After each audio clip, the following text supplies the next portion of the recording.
Bien, bonjour à tous. J'ai le plaisir de présenter Marc Giget ce soir, qui va inaugurer un peu un cycle de conférences sur l'innovation. Et je tenais à avoir une personne de cette envergure et qui connaît vraiment bien beaucoup d'aspects de l'innovation, aussi bien en termes historiques qu'internationaux. Vous avez eu un petit résumé de sa carrière sur les informations qui ont circulé avec la présentation de la conférence, donc je ne vais pas revenir dessus. Simplement pour vous dire aussi qu'il y aura en décembre le vice-président innovation d'Airbus, Yann Barbeau, qui présentera la deuxième conférence de ce cycle et qui reprendra certains des éléments sur le management de l'innovation et les rôles stratégiques de ces managements dans les grandes entreprises.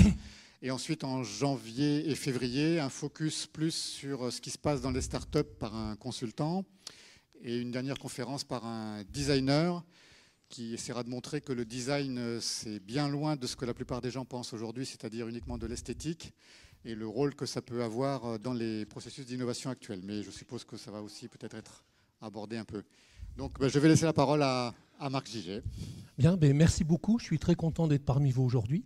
À une époque, je venais très souvent à Toulouse parce que je travaillais beaucoup dans l'espace aéronautique. Maintenant, moins parce que je suis sur des affaires internationales, mais c'est toujours un plaisir de venir dans cette belle maison. Donc, je vais vous parler de trois choses, en fait.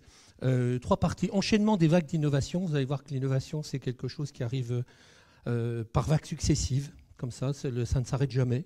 On verra un petit peu cette dynamique-là. Les enjeux actuels de la vague actuelle d'innovation. On est dans une période de transition extrêmement forte. Et je terminerai sur le rôle des différents acteurs. Notamment, en ce moment, il y a ce qu'on appelle la Startup Mania en France, 15 ans après le reste du monde, mais on a le droit de le faire, sa crise d'adolescence, comme les autres, après tout.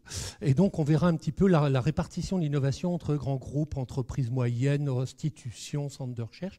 Moi, je vous donnerai le cas d'une start-up. J'ai créé une entreprise qui est devenue leader mondial dans le domaine spatial et un peu d'autres entreprises. Donc, et puis, par là, j'aborderai un petit peu la problématique du rôle des différents acteurs et de ce qui est en fait le moteur actuel de l'innovation, que ce soit une entreprise nouvelle ou une entreprise existante, à savoir ce qu'on appelle les équipes innovation autonomes, qui sont le vrai vecteur de l'innovation. Alors, enchaînement des vagues d'innovation. Alors, innovation, c'est un mot qu'on voit beaucoup, même si dans le monde, il commence à décliner beaucoup, il est à nouveau remplacé par progrès humain. Innovation, c'est introduire quelque chose de nouveau. Si c'est pas mieux qu'avant, on s'en fout. Parce qu'il y a du nouveau, il y a des nouvelles maladies, il y a des nouveaux pauvres, il y a des nouveaux impôts, il y a des nouveaux emmerdements, si vous voulez, il y a une nouvelle réglementation. Donc le nouveau n'est pas plus attractif que ça si c'est pas mieux. Les gens, donc, par exemple, en Inde, on parle de nouveau de management du progrès, et aussi en Chine et ailleurs. Alors, c'est quoi l'innovation? Transformer les rêves en réalité, c'est le plus fondamental pour les gens. Voler, par exemple, vous êtes dans les avions, avant on ne volait pas. Dans un moment, on se balade à 10 000 mètres en sirotant un whisky. Vous en auriez parlé aux philosophes grecs, ils ne croiraient pas. On appelle quelqu'un au bout du monde, t'es où? Je suis à Auckland, je rappelle tout de suite. Voilà. Au début, ça paraît impossible, après, ça rentre dans la réalité, donc on s'y habitue. Introduire quelque chose de nouveau dans la réalité, ça se sépare de l'invention. Invention, ça reste dans le labo, on a inventé quelque chose. Innovation, c'est quand ça rentre dans la réalité. On le voit dans la vie, on le voit dans la vie réelle. Définition scientifique, on est d'accord entre des professeurs un peu spécialistes de ça, aussi bien aux États-Unis, en Chine, ailleurs. Intégrer le meilleur état des connaissances dans un produit, ça peut être un service, mais c'est l'ensemble générique, créatif, parce que les connaissances ne se combinent pas toutes seules. L'objectif, aller plus loin dans la satisfaction des individus. Donc trois parties, le meilleur état des connaissances, la création, on évoquer le designer, le concepteur, l'ingénieur, qui veut dire génie au début, génie mécanique, génie physique, donc il y a un petit génie qui arrive là-dedans. Mais l'objectif clé, c'est d'améliorer la vie des gens. Sinon, on ne voit pas à quoi ça sert. On peut faire beaucoup de conneries avec des technologies nouvelles. C'est rompre les amarres, c'est un voyage sans retour, on ne revient pas en arrière, on peut être nostalgique, peu importe, on ne va pas désinventer le net, on ne va pas désinventer le moteur, on ne va pas désinventer. Donc on dit pour innover, il faut dépasser sa nostalgie. Et au niveau de la société, c'est comme faire un cadeau, puisqu'on apporte un mieux. Normalement. Donc l'innovation se balade entre deux domaines. D'un côté, on a le domaine des sciences et des technologies. Là, vous voyez un microprocesseur, c'est un vieux, c'est un Pentium 3 ou 4, je ne sais plus, traité façon pop art, pour qu'il ait une bonne gueule. Alors c'est compliqué, mais ce n'est pas si compliqué que ça. On est en sciences exactes. On sait mesurer ça, ce n'est pas le plus difficile dans l'innovation, la maîtrise des technologies. De l'autre côté, il y a la vie. La vie avec les gens, leurs rêves, leurs désirs, leurs souhaits, ce qu'ils voudraient faire, leurs maladies, tout ce que vous voulez. Et ça, c'est plus compliqué. C'est un monde compliqué. Et donc, on a un lien entre, d'un côté, une logique technique. Vous êtes là dans une logique technique. De l'autre côté, c'est de la psychologique, de l'anthropologique, de la sociologique. On est dans un monde plus compliqué. Il faut transformer des mégahertz en bonheur ou des kilos de poussée en emploi. Hein, c'est une synthèse qui n'est pas évidente. Et en plus, il faut créer de la valeur.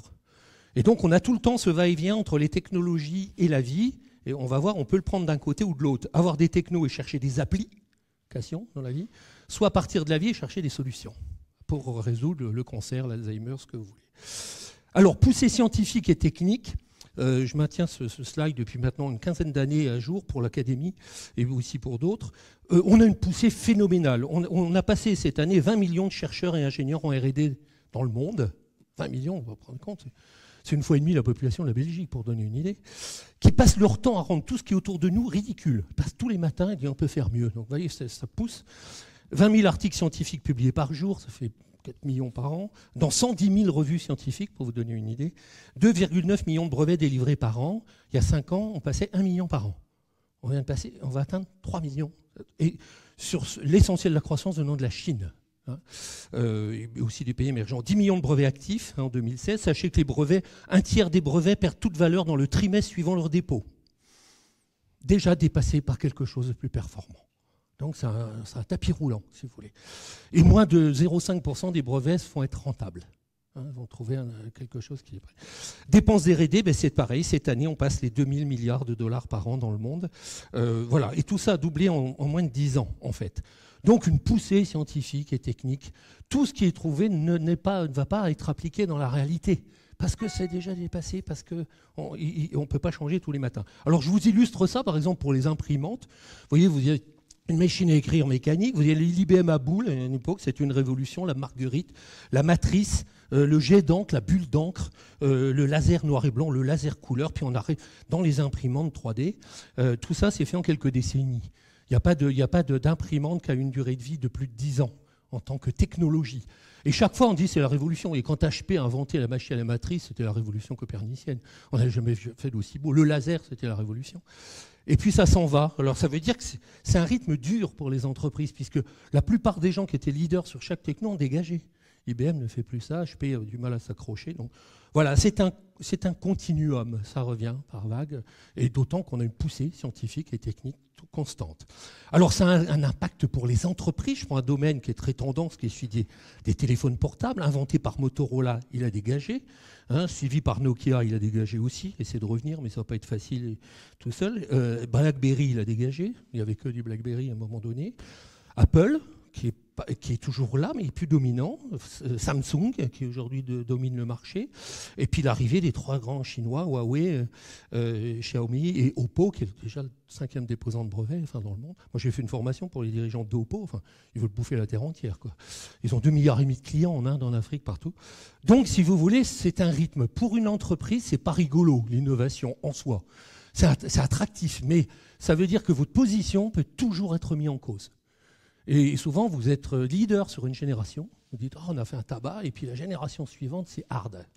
C'est parce que vous avez réussi sur la 320 que ce sera pareil sur le suivant. Vous pouvez avoir des moments où vous ratez une génération.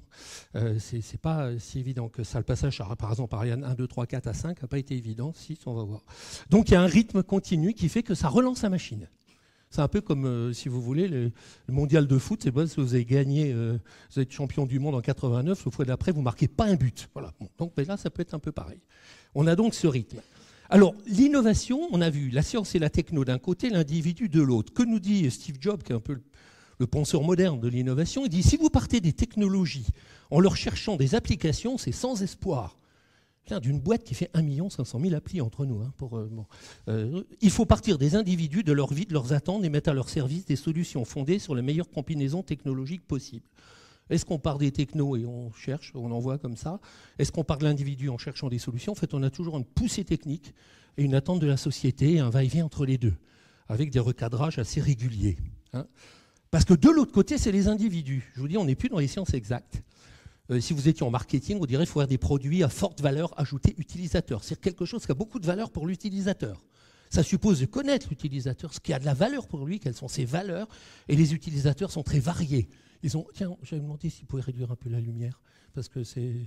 Monsieur, hein, tu peux lui demander parce que ça fait un peu comme au cinéma pendant la pub, en fait. Hein, voilà. Donc, si vous voulez, là, les individus au bout, eux, ils rejettent. Sachez que 2/3 des innovations sont rejetées par la société, en moyenne. 2/3, c'est classique. En ce moment, on est à des taux bien pires. On est à 82% de rejet. C'est-à-dire que les gens n'avalent pas n'importe quoi. Si c'est mieux, oui, sinon, ils ne veulent pas. Et de leur côté, eux, en fait, on est, voilà, par exemple, sur ce qu'on appelle les rêves et désirs in fine. Ce qu'on essaie de satisfaire, je vous dis, c'est transformer les rêves en réalité. Vous connaissez, j'en ai rêvé, Sony l'a fait. Le dernier avion de Boeing s'appelle le Dreamliner, avion de rêve. On verra, il a été conçu par les passagers. Et donc, au bout de la société, les gens voudraient voler, ne plus être malades, remarcher s'ils sont handicapés. Enfin, il y a des attentes fortes qu'il n'est pas facile de satisfaire. Hein, le rêve, c'est porte d'entrée de l'imaginaire. Vous voyez, le dernier avion de Boeing s'appelle avion de rêve, parce qu'il a été défini en les gens définissant ce qui pour eux serait l'idéal pour un airliner. Alors le problème des rêves et désirs des gens, au bout, la société, qui va se rebiffer si elle n'est pas contente, c'est que les gens ne rêvent pas de technologie. Hein, c'est rare, la dame, il y a peu de chances qu'elle rêve d'un wireless access protocol, par exemple. C'est possible, mais c'est rare. Même dans un amphi de 500 places, il y a une personne, c'est un technomaniaque maladif. Et en plus, c'est dangereux d'être amoureux d'une techno, parce que vous êtes amoureux de la 4G, il manque de bol, on passe à la 5G. Quoi. Hein, puis après, il y a la 6, et puis il y a les changements tout le temps. Et donc, les technologies sont des moyens de satisfaire, ce n'est pas des objectifs. Et elles vont devenir obsolètes et remplacées par d'autres. Les technos, c'est un petit peu les armes qu'on a pour satisfaire les gens qui en face. Et personne non plus ne tombe amoureux du cloud. Hein, ou de la nano, ou de choses comme ça. On peut vous dire d'ailleurs à quoi rêvent les gens, parce qu'on a les chiffres, évidemment. Hein. Ici, je vais vous montrer les rêves les plus populaires en ce moment. Hein. Un, être à l'abri du besoin. Vous voyez, les gens ont peur de ne pas avoir de boulot, de ne pas s'en sortir. Être bien entouré, des amis, des proches et tout. Assurer l'avenir de ses enfants. 4, être bien, avoir un logement de rêve. Hein. Et 5, vivre une belle histoire d'amour. Donc, il y a la place pour Mythique, pour seloger.com, pour myjob.com, enfin, vous voyez, pour tout. Vous voyez que c'est assez loin des technos. Les gens ne rêvent pas d'une technologie. Ils rêvent de ce qu'on va en tirer. Est-ce que ça va me soigner, docteur? Est-ce que je serai mieux? Est-ce que je serai plus heureux? Hein, voilà. Et donc, il y a un boulot à faire pour ceux qui détiennent les technos, de voir en quoi ça pourrait être utile pour les gens. Alors, l'enchaînement des grandes vagues historiques d'innovation. Alors sachez que l'innovation arrive en vagues. Je ne vais pas vous les faire toutes et pour toutes les civilisations. On a une gigantesque vague d'innovation en 500 avant Jésus-Christ, dans la Grèce antique. Hein, même chose en Inde, en Chine, c'est une période où on va maîtriser les mathématiques, la physique, etc. Donc, vague fantastique. Le siècle de Périclès, vous avez beaucoup de théorèmes mathématiques qui datent de cette époque. Hein, ça ne se remet pas en cause. Il y a une grande vague, 2 vagues sous l'Empire romain. Empire romain, à la fois la création de l'Empire romain et autant ce qu'on appelait des Antonins et les innovations de Rome ou de la Grèce, c'est la taille d'un dictionnaire, hein, pour vous donner. C'est quand le béton armé, c'est quand tout un tas de choses révolutionnaires qu'on voit toujours. Il y a le grand temps des cathédrales, le mythe, le temps des cathédrales. Une cathédrale gothique, c'est 1100 innovations, pour vous donner une idée. Hein, pour arriver à voir ça, et c'est toujours là, c'est en place, personne ne va les démolir. C'est pas dépassé. Personne, il n'y a pas de projet de démolir Notre-Dame ou les pyramides, ce serait absurde. Hein. Il y a eu la grande époque de la Renaissance. Alors la Renaissance, c'est le début de l'innovation moderne. Toutes les bases de l'innovation moderne sont créées à la Renaissance. On va voir pourquoi. Et nous, dans le monde entier, on enseigne l'innovation à la Renaissance. À Silicon Valley, en Chine, pour eux, c'est la référence absolue. Hein, c'est là que tout va naître.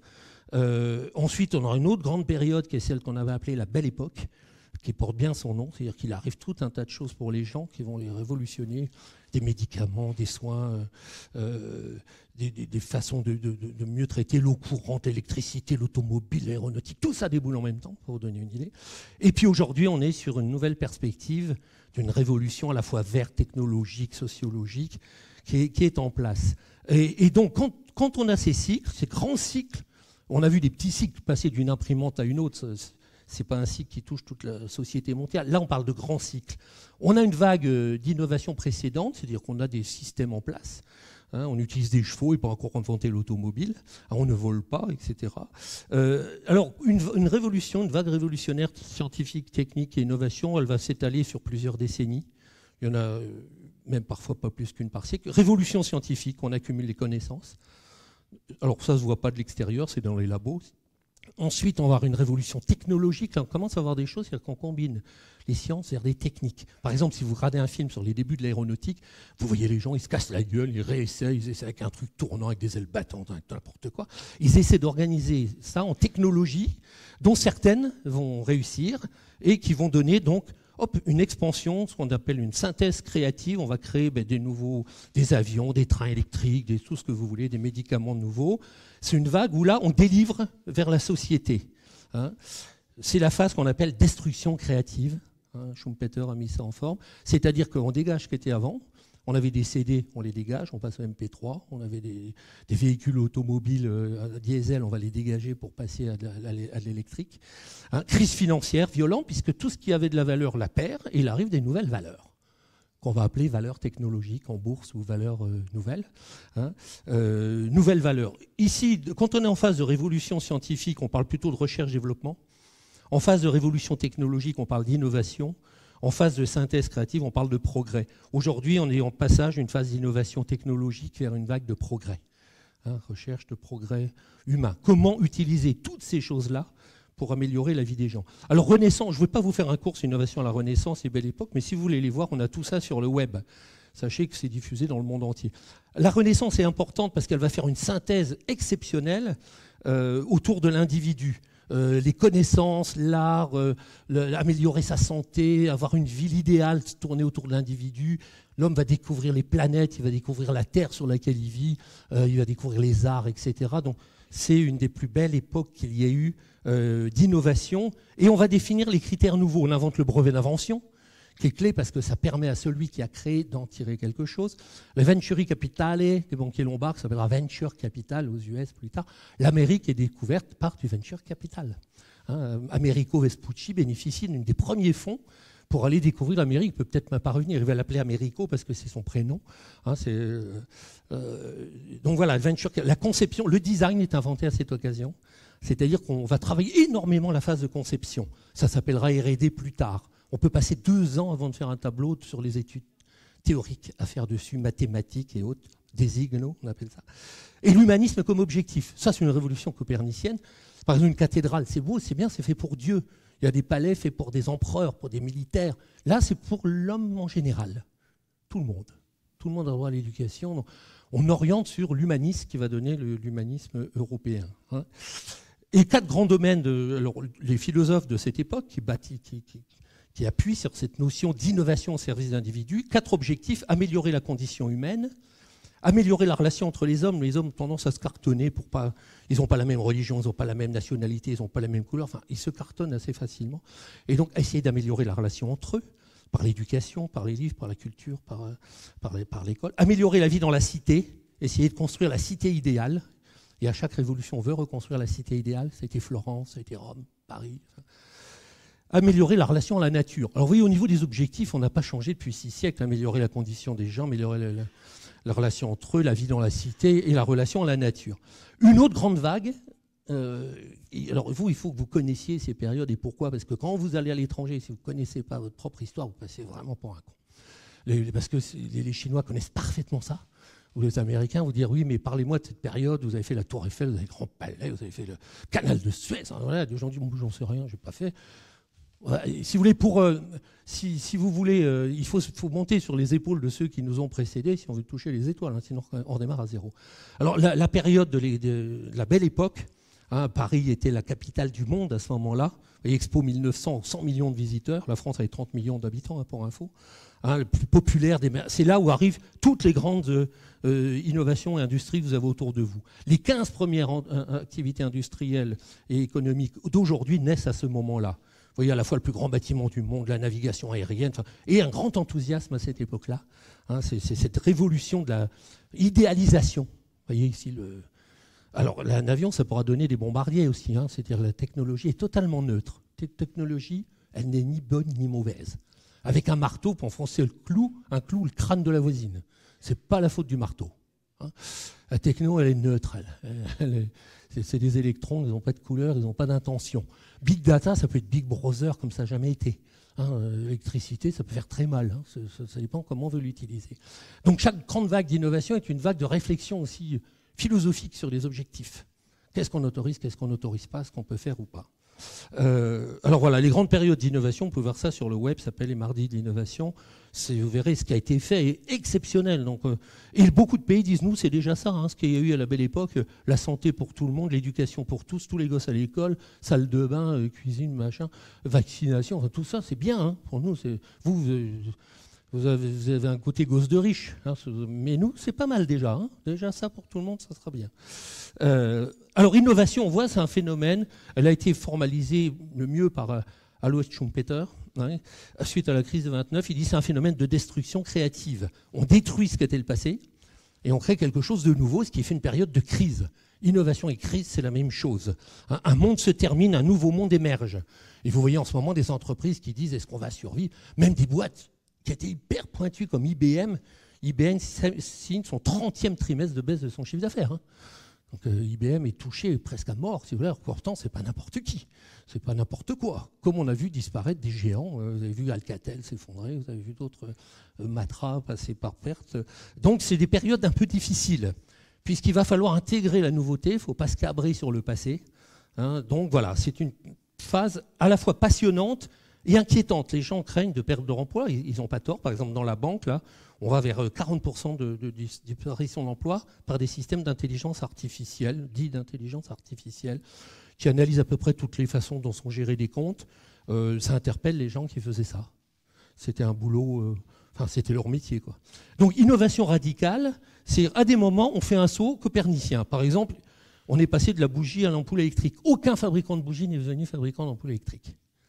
Enfin, aucun fabricant de calèches, un des grands en France, c'était Hermès, qui a gardé ce truc, n'est devenu fabricant d'automobiles. Imprimerie manuscrit, ça a changé radical. Le moteur à essence par rapport à la machine à vapeur, l'électricité, le téléphone par rapport au télégraphe, le email par rapport au courrier. Aucune poste du monde ne joue un rôle significatif dans les emails. Le courrier, ils n'ont pas pu passer ça. La fibre optique coaxiale, numérique analogique, etc. Voilà. Ici, il y avait ça, c'était beau, il y avait des timbres, tout le monde collectionnait, on passait au email, des milliards tous les jours, plus d'enveloppe, plus de trucs, ça passe directement et ça bypasse tous les gens qui faisaient du courrier. Hein, c'est juste pour vous montrer.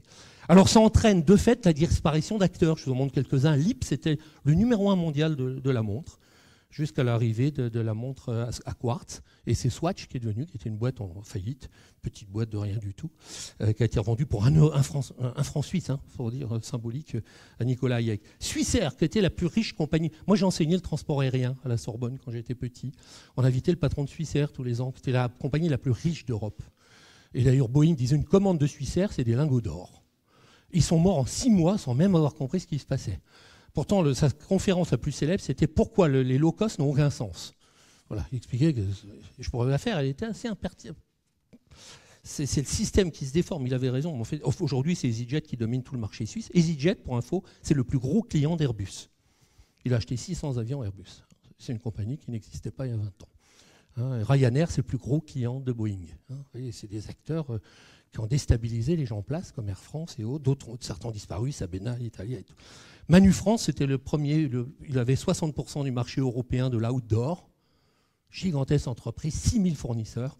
Elle a disparu corps et bien. Aujourd'hui, le leader, c'est Decathlon, qui a déjà 10 marques leaders mondiales, qui va devenir le numéro 1 mondial dans cela. Donc, si on n'est pas capable d'intégrer ces éléments nouveaux, de rebâtir en tenant compte de ces évolutions des choses, on va dégager.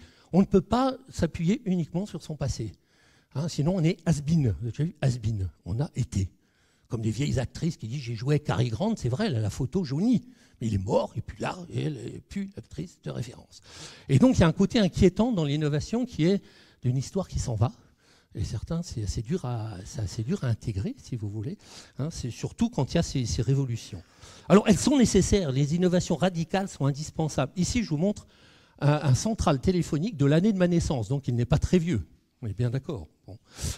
C'est-à-dire que c'est des personnes qui mettaient des fiches comme ça. C'était à Limoges. Là, vous envoyez une ligne, mais il y avait plein de lignes. Il y avait 350 qui faisaient ça. Et puis, il est arrivé les nouveaux systèmes automatiques, rotatifs. Plus besoin de personne. Il n'y a personne qui va mettre une fiche assez automatiquement. Si on avait gardé cette technique-là, c'est-à-dire les dames là, qui faisaient, on mettait des dames parce qu'elles étaient plus sympas que les mecs. Elles étaient polies. Je disais oui, je vous le passe, alors que les mecs ils s'énervaient, donc on prenait que des femmes, c'était plus cool. Hein. Si on avait cette technique-là pour le trafic d'aujourd'hui, trafic fixe mobile, 2,5 fois la population féminine française ne suffirait pas. Bon. Donc c'est pas possible, on ne peut pas demander à toutes les femmes de la Terre de passer des communications. Donc à un moment donné, on bouge, mais le fait est que quand on ferme cette unité, j'avais demandé à un de mes élèves de faire il avait fait une thèse sur ça, qu'étaient devenues ces personnes? Ça a fermé, elles ont perdu leur boulot. Alors il y en a qui sont partis dans les comment dirais-je, les centres téléphoniques des entreprises. La technique bougeait aussi, mais c'était plutôt leur côté sympa, sachant traiter des appels qui jouaient plutôt qu'autre chose. Il y en a qui sont allés dans la grande distribution, parce que c'était l'explosion des carrefours et tout. Il y en a qui sont rentrés chez elles. Enfin, donc il y a une déstabilisation qui arrive. C'est nécessaire au niveau de l'évolution de l'humanité. C'est pas pour ça que c'est toujours facile à vivre. Quand vous fermez une unité complète, voilà.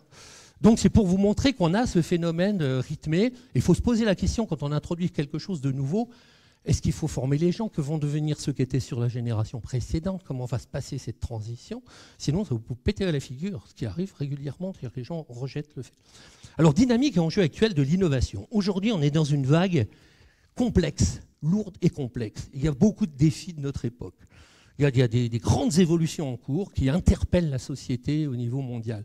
Il y a ce qu'on appelle des méga-trends, des tendances lourdes, méga, c'est-à-dire qu'elles touchent tout le monde. Augmentation de la population mondiale, vieillissement de la population, et des transitions. Transition, c'est comme là, c'est-à-dire que ça change de nature. Quand c'est linéaire, à la limite, on dit la population augmente tous les ans, mais enfin, on a quelque chose, c'est comme le trafic d'un aéroport, il augmente de 8% tous les ans, donc on se prépare, on a géré 5 millions de passagers, 10 millions, 15 millions, 20 millions, mais c'est linéaire. Dans la transition, ce n'est pas linéaire. On ne parle plus de la même chose. C'est digital, c'est plus analogique. Donc comprendre, anticiper un monde en transformation rapide. Hein. Alors les grandes, quelques mégatrends, je ne vais pas les développer. Chacune, ça sera une croissance de la population. On a quand même pris 1 milliard de personnes en 12 ans, hein, dont seulement 10 millions en Europe. Hein. C'est-à-dire que le monde se développe en dehors de nous.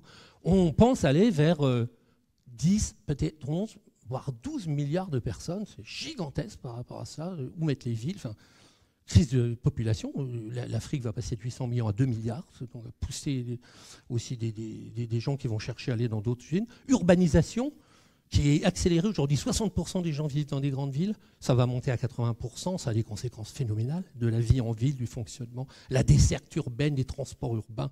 La globalisation, c'est-à-dire qu'on peut communiquer très très vite dans le monde entier, quasi instantanément, ce qui offre des opportunités exceptionnelles. Nous, je vous montrerai, on a créé une entreprise qui est devenue leader mondial en 5 ans. On peut être global, il faut être global d'emblée. Mais d'un autre côté, on est aussi touché par la globalité. Ce qu'on fait là peut être concurrencé par quelque chose qui vient de très loin. Hein, le climat, pas besoin de nous faire un roman. Réchauffement climatique, ça monte de façon continue, tout le monde est à peu près d'accord, à part Trump, mais enfin il est bien seul.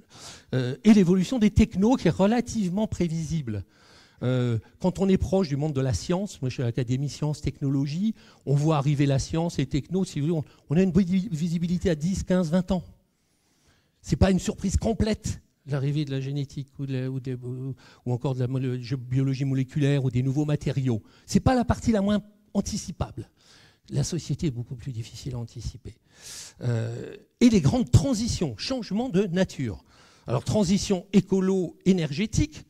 On arrive là, maintenant, on sent la fin du pétrole, on voit des rapports à la Commission pour avoir 60 millions de véhicules de moins à horizon de 20 ans. Donc la Chine programme l'arrêt des véhicules moteurs, etc. Et les énergies alternatives, tout est là-dessus. Est-ce qu'on fait des avions électriques et tout le barda? Transition économique, on a moins d'argent. On est dans une phase où il faut faire avec moins. On a laissé glisser des déficits. On verra, ça a des conséquences très fortes en innovation. On est obligé de faire du low cost, ça s'appelle low cost. Ça ne veut pas dire que c'est bas de gamme, hein. Rien à voir avec du bas de gamme. Je citais les 2 plus grandes compagnies en termes de clients des fabricants d'avions, c'est des compagnies dites low cost. Le coût est faible, ça ne veut pas dire que leurs avions ne tombent pas. Hein. C'est pas ça, c'est qu'ils gèrent différemment pour que ce soit accessible à tout le monde. Transition digitale, je ne vous fais pas un roman, donc on passe à suppression définitive du papier, des journaux, des machins, tout ça, et passer à quelque chose, mais qui a plein de risques avec, vous avez vu, on peut se faire tout piquer, comme c'est arrivé à Yahoo, et c'est 3 milliards de comptes se sont fait piquer, donc on a une période délicate, la sécurité informatique est quelque chose, là on en prend plein la gueule, donc il va falloir de nouvelles réglementations. Transition démographique, mais plus de gens, et en plus vieillissement de la population, donc ce qui change radicalement, ça fout en l'air le système de retraite. Transition humaniste, tous les sirènes sont allumées, revenons vers une vision plus humaniste de l'innovation parce qu'on est trop technocentré. Et la France particulièrement. Par exemple, dans les articles scientifiques sur l'innovation, il y a des phrases qu'on met en français comme « rendez-vous, baiser, voler », on met en français. Bon. Mais succès technologique, échec commercial, on le met entre guillemets en français. Parce que c'est très français.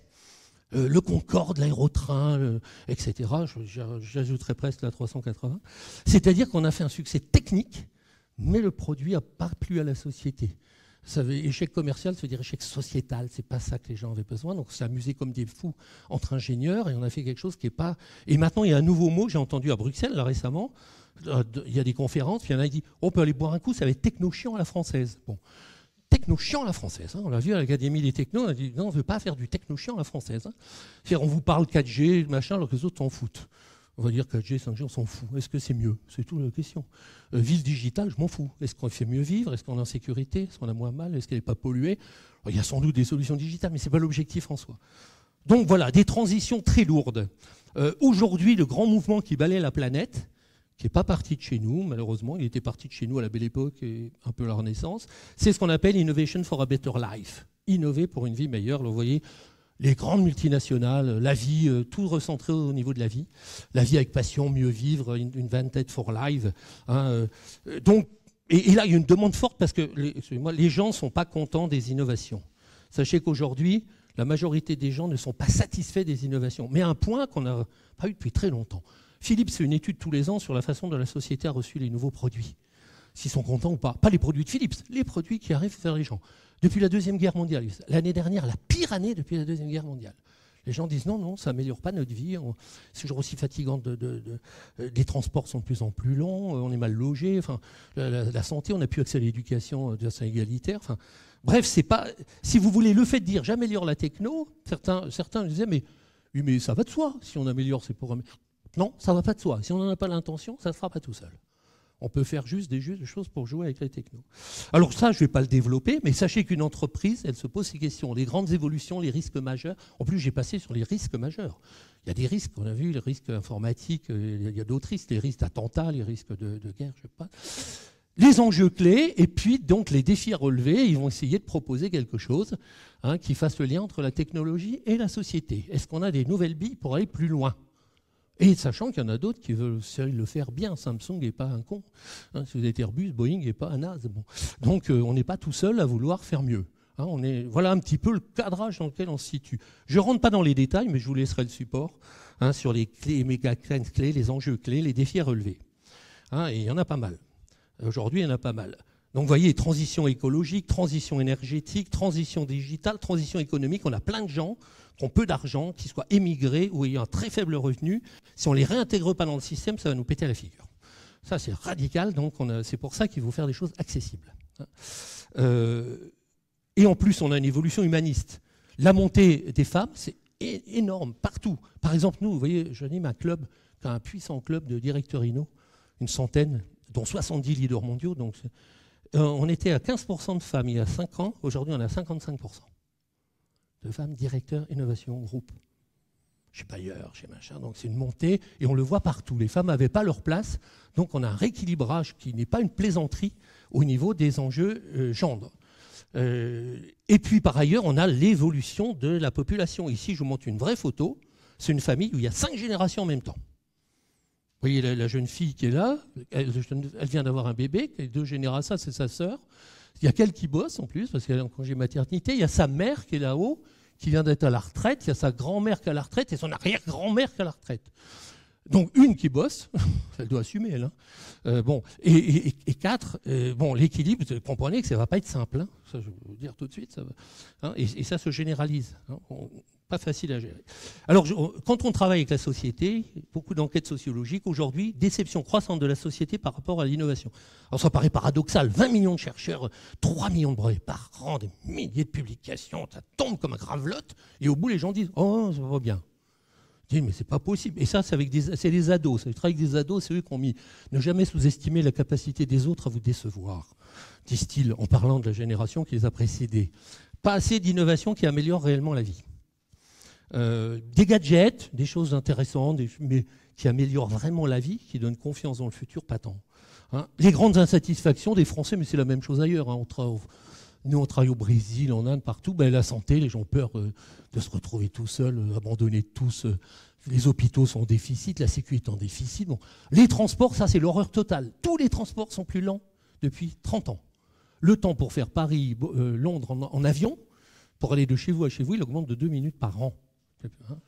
Pourquoi? Parce qu'il y a des délais, parce qu'il y a des mesures antiterroristes, parce que le ciel est embouteillé, parce que si vous prenez un low cost, vous partez de Beauvais pour arriver à 80 km de Londres, il ne faut pas oublier, c'est un trajet en bus, plus un peu d'avion, parce qu'il y a des embouteillages, parce que quand vous allez à l'aéroport, le parking P18, vous avez l'impression d'aller à pied tellement il est loin, hein, bon, et ainsi de suite. Résultat, l'avion ne va pas plus vite, on est stabilisé en subsonique. Résultat des courses, non seulement on n'a pas gagné de temps, mais on en a beaucoup perdu. Pareil pour les métros, pareil pour les voitures. Or, les gens, vous voyez ici, vous les voyez, ce n'est pas du temps de vie, hein, le temps qui passe là-haut. Or, dans la vie de quelqu'un, il a 24 heures dans la journée. Il y a 8 heures où on bosse, à peu près. Hein, il y a 8 heures, il faut dormir, sinon on ne se renouvellera pas. Puis il y a 8 heures dans lesquelles il faut manger, se laver, faire l'administratif, tout le barda. Il ne reste que 2h30, 3 heures max. Vous faites ce que vous voulez. Si c'est 2h30 de transport, les gens, vous les privez de leur vie, ils ne l'acceptent pas. Ça, c'est radical, parce que ce n'est pas du temps de vie. Et donc, il y a une violence contre l'aspect transport qui n'est pas réglée parce qu'on n'a pas fait les investissements entre nous. Donc, vous voyez, c'est des problèmes pas faciles à résoudre. Hein. Il ne faut pas juste faire une appli sur un portable en disant voilà, qui aime les madeleines à Toulouse. Hein. Enfin, j'ai plein d'élèves qui font ce genre de trucs. Mais les logements, pareil, personne n'a la taille qu'il veut. Puis c'est pareil, s'il ne veut pas payer trop cher, il faut aller plus loin. Donc, ça reboucle avec le problème des transports. Les gens ont peur d'être éliminés du système. Enfin, je vous passe. Quelles sont les attentes des individus sur l'innovation? Alors, ils ont dit, voilà, nous, ce qu'on veut, c'est une enquête sociologique, opinion. Me simplifier la vie. Alors, simplifier toujours. Quelque chose qui est mieux, mais plus compliqué, ça ne marche jamais. Il faut que ce soit plus simple. Les gens, ras-le-bol. 2, préserver l'environnement de la planète. On leur répétait que ça allait péter partout. Donc, on dit, mais je ne paierai pas pour. C'est à vous à voir, l'administration avec Greenpeace. Être accessible au plus grand nombre, ce qu'on a vu. Si ce n'est pas accessible, ça ne me concerne pas, quoi. Si c'est un iPhone à 1800 balles, alors que moi, c'est ce que je gagne par mois, c'est pas possible, c'est tout. Donc, c'est pas accessible, c'est réservé à des happy few. Donc, ça génère une revue. Donc, les gens veulent que ce soit accessible. Hein, c'est pour ça qu'on parle. Améliorer le rapport entre les individus, on revient aux choses fondamentales. Ça doit faciliter la vie. Dépasser l'effet de mode, durer longtemps, que je n'ai pas à changer tout le temps. On dit, mais c'est déjà dépassé, bonhomme. Me projeter dans le futur, réenchanter mon quotidien, me faire plus de plaisir. Alors, je prends un exemple de truc qui marche du feu de Dieu, qui est Blablacar. Hein, on a remis un prix à Blablacar. Lui, simplifier la vie, oui, c'est de domicile à domicile. Hein. Pas de valise à transporter, pas de trucs à prendre, parfait.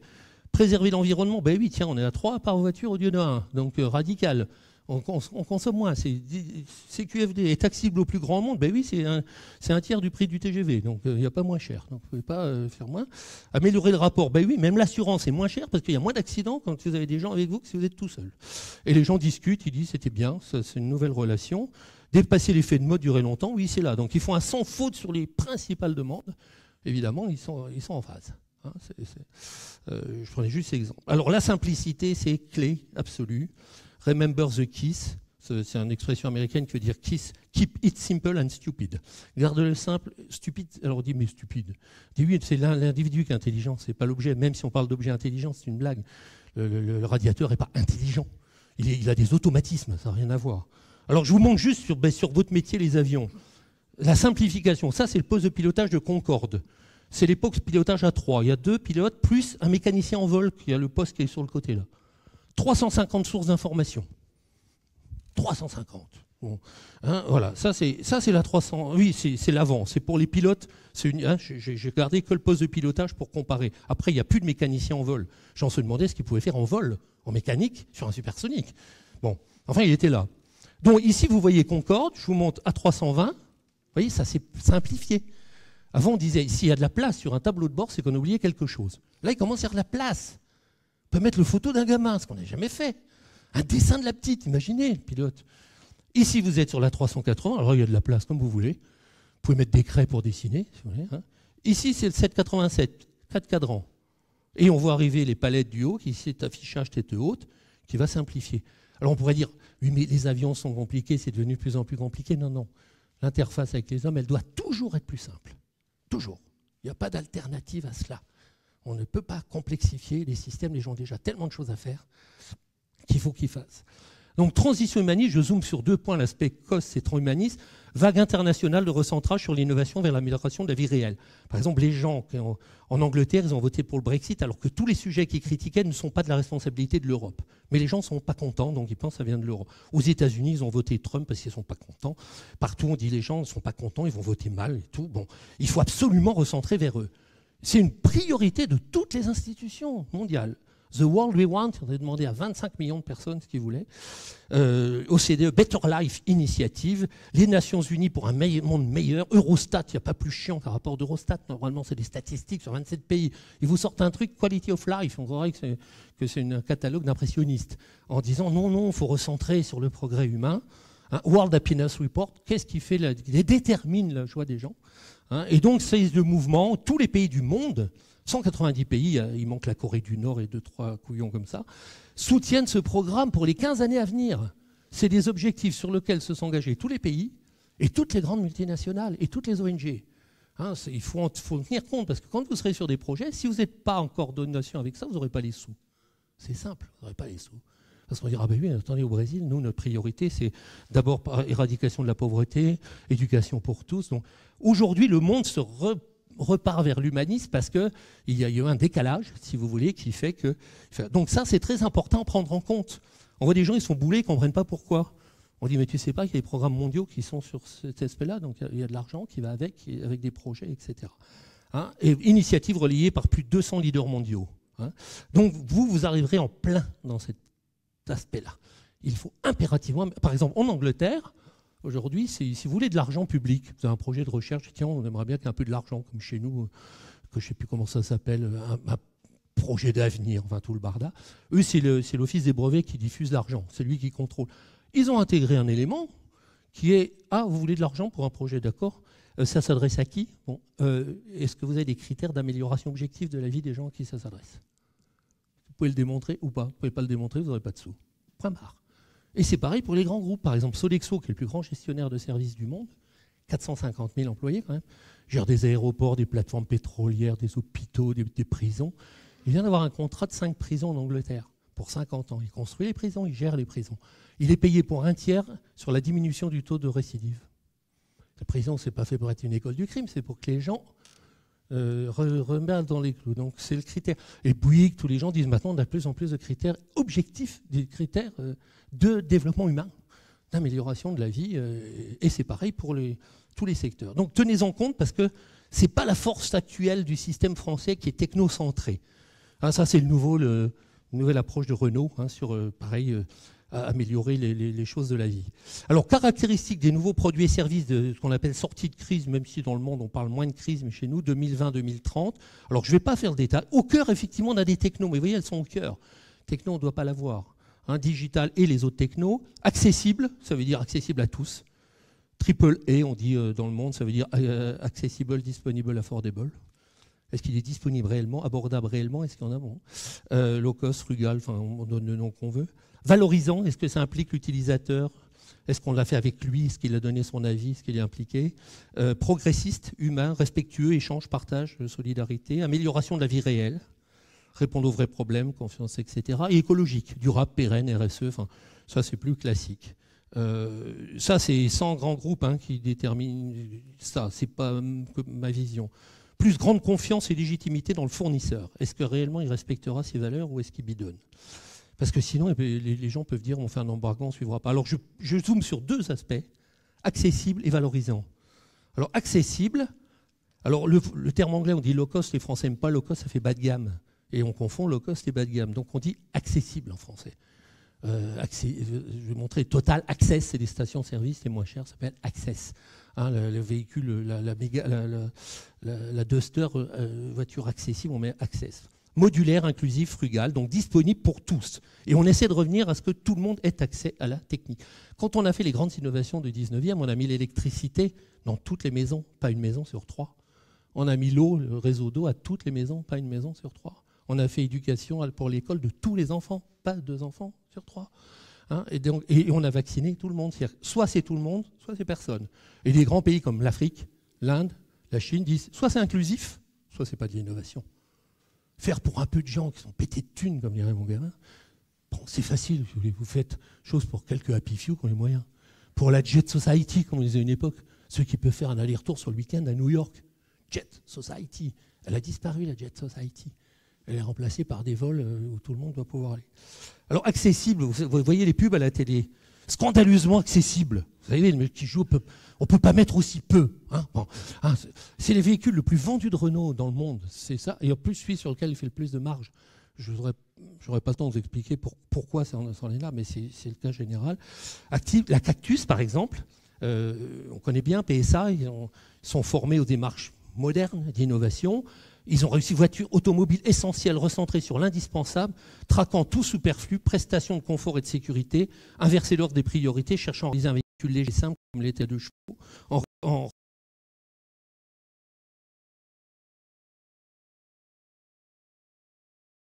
Et voilà, c'est typique des problèmes.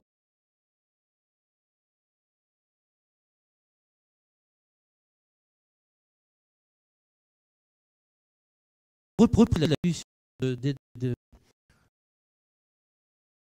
qui est pas facile à battre. En inventant des stations où ce soit le moins cher pour il faut vendre 4 fois plus d'essence, ça a été complètement repensé. Il fallait en faire au moins 800 pour amortir, ils en sont à 1800, c'est un succès mondial total. Accessible. Ouigo qui arrive partout, un TGV accessible. Sinon, il y a 30% des gens qui ne peuvent pas y aller. Bon, vous voyez, ils ont qu'à aller sur Blablacar, mais même là, c'est beaucoup. Il y a les bus, Macron, mais on est structurellement trop coûteux.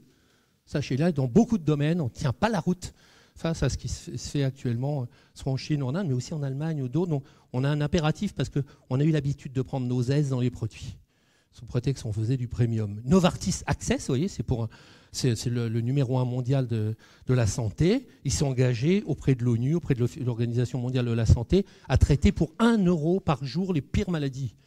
C'est pas beaucoup hein, par jour, donc c'est un défi. Vous voyez, traitement accessible. Hein, sinon, ça va exploser. Il y a des gens. Alors, on n'aura pas 500 000 gens qui veulent rejoindre l'Europe à partir des pays africains. On en aura 30 ou 50 millions, si vous voulez. Et donc, il y a des défis de développement. Les avions, c'était la révolution copernicienne, hein, comme je vous ai dit, avec des vols. Moi, quand je viens à Toulouse, le taxi coûte beaucoup plus cher que l'avion. Vous faites l'aéroport à ici et retour, c'est une fois et demie le billet d'avion si vous êtes sur EasyJet. Autant à Paris, enfin, vous vous rendez compte. Ça a été drastiquement réduit. C'est pourtant les compagnies les plus rentables. C'est pas bon. Et qui dit compagnie low cost, dit avion low cost. 737 MAX, Airbus A320, 15% d'économie, réduit le coût d'économie d'exploitation, charge en plus, machin. Il faut faire des produits qui rentrent dans les clous, sinon on se fait dégager. Donc il y a un défi. Et puis il arrive, nos amis chinois, qui font aussi des choses. Donc, nécessité donc, d'être plus compact, plus design to cost, plus convaincu que c'est un des objectifs du produit. Et généralement, il est plus performant parce qu'il est plus simple. Il est fait en plus grande quantité. Ce n'est pas du tout faire du bas de gamme. Pareil pour les fusées. Moi, j'ai beaucoup travaillé sur l'espace. Je vous montrerai une start-up qu'on a fait. Bon, Ariane 5, Ariane 6, c'est le low cost d'Ariane 5. Objectif, moins 50%, sinon on sera balancé par SpaceX ou d'autres, ou Blue Origin, etc. Donc, en ce moment, ça touche pas que ça touche tout le monde. On va avoir pareil avec le nouvel avion de combat.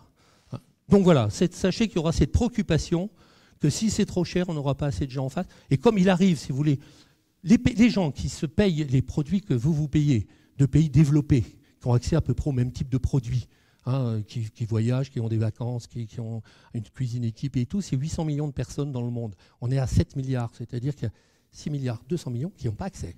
Eux, leur niveau de vie monte, mais ils arrivent par le bas.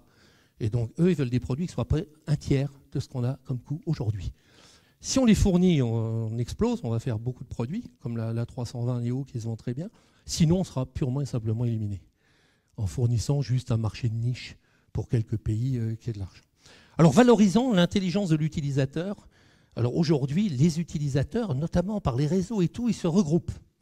En plus, leur niveau de formation a monté. Aujourd'hui, le niveau moyen en France, c'est Bac+2.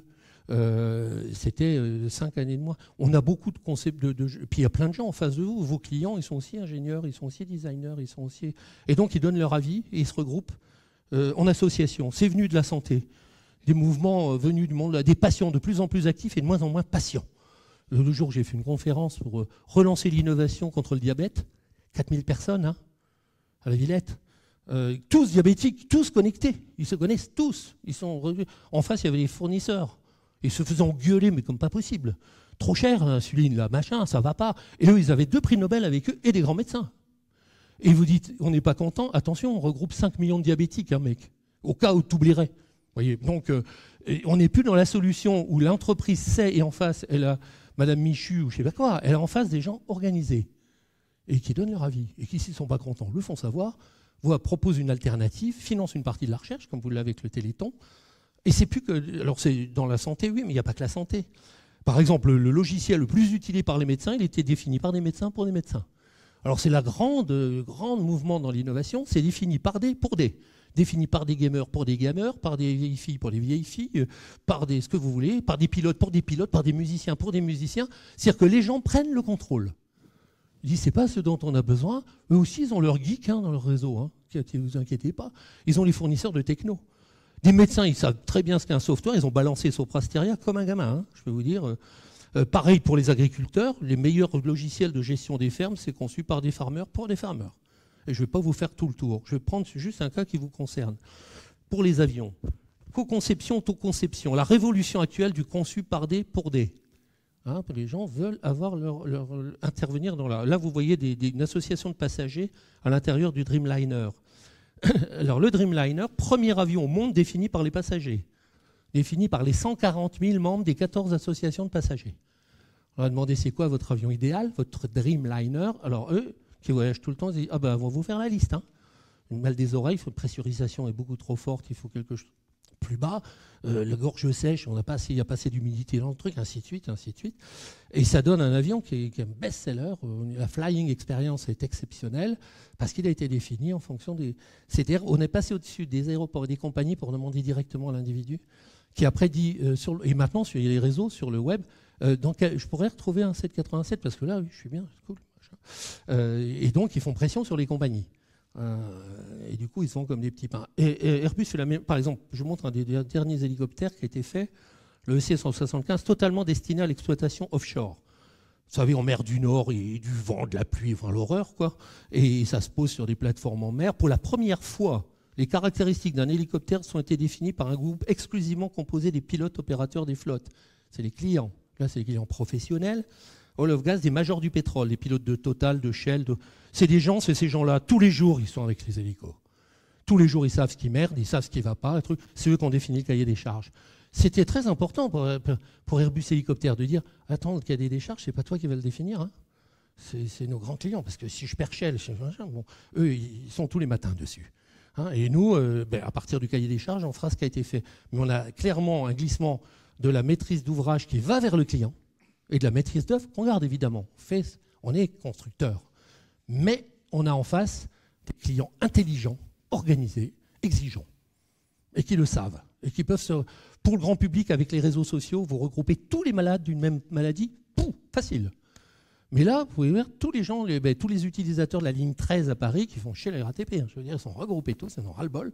C'est eux maintenant qui imposent leur cahier des charges. Dans certains pays, les lignes sont gérées par les utilisateurs. Et donc, le mouvement de qu'on ait l'utilisateur, qui est le client, qui intervienne dans la définition, pour nous, c'est irréversible. C'est un phénomène parce qu'il est logique. C'est aux femmes enceintes à définir les choses pour les femmes enceintes. Enfin, ça paraît d'une évidence. Donc voilà, dernier point pour montrer que un petit peu ce qu'arrive dans la vague actuelle, il arrive des superbes innovations révolutionnaires. Elles sont déjà là où elles sont encore en démonstration. Je vous montre un peu pour qu'on voit que le contexte n'est pas... Est-ce que les innovations qui arrivent vont réenchanter le monde, puisque les gens veulent que ça réenchante leur vie. Je vous montre l'évolution, comme tout à l'heure, du fauteuil roulant, depuis celui de Danton, à la Révolution française, qui était le plus moderne. Si vous allez à l'Assemblée nationale, il y a des parcours faits pour Danton, comme là. Hein, parce qu'il avait un fauteuil qui pouvait marcher arrière, tout le barda. Et puis on a eu l'aluminium avec le nylon, on a eu le carbone avec le truc basse pression, avec les premières batteries sophistiquées, batterie lithium-ion, stabilisation 3 axes en haut, vous voyez, c'est un fauteuil, comment il s'appelle, celui qui fait Segway. Il monte les escaliers, il coûte 60 000 balles. Hein. Mais après, rupture copernicienne, l'exosquelette. Le jeune homme, vous voyez là, il est paraplégique, il part 2 heures en randonnée avec ses potes dans la neige, c'est la révolution copernicienne. Il arrive une dizaine de trucs, tous ces gens-là travaillent avec les handicapés. 35 000 jeunes de moins de 35 ans, victimes d'accidents de la route, de sport et tout, sont ceux qui font les cahiers des charges. Ils sont impliqués, motivés, concernés, même chose qu'on voyait pour les avions. Et donc là, aucun fabricant de fauteuils roulants n'est devenu fabricant d'exosquelettes, même coup que les bougies et les ampoules. Parce que c'est trop loin de leur spécificité. Et c'est élégant, plus on peut avoir une partie correction, c'est-à-dire que ça ne compense pas complètement, c'est-à-dire qu'on va. C'est révolutionnaire, c'est remarquable. Le cœur artificiel, alors, là pour le coup, des gens de l'aéronautique ont été impliqués, notamment Airbus, avant, au début, pendant longtemps. 27 ans d'R&D, encore 5 ans, on démarre. Le but, c'est d'en implanter 22 millions. Hein. Déjà, les prototypes, ils reviennent 40% du prix d'une greffe.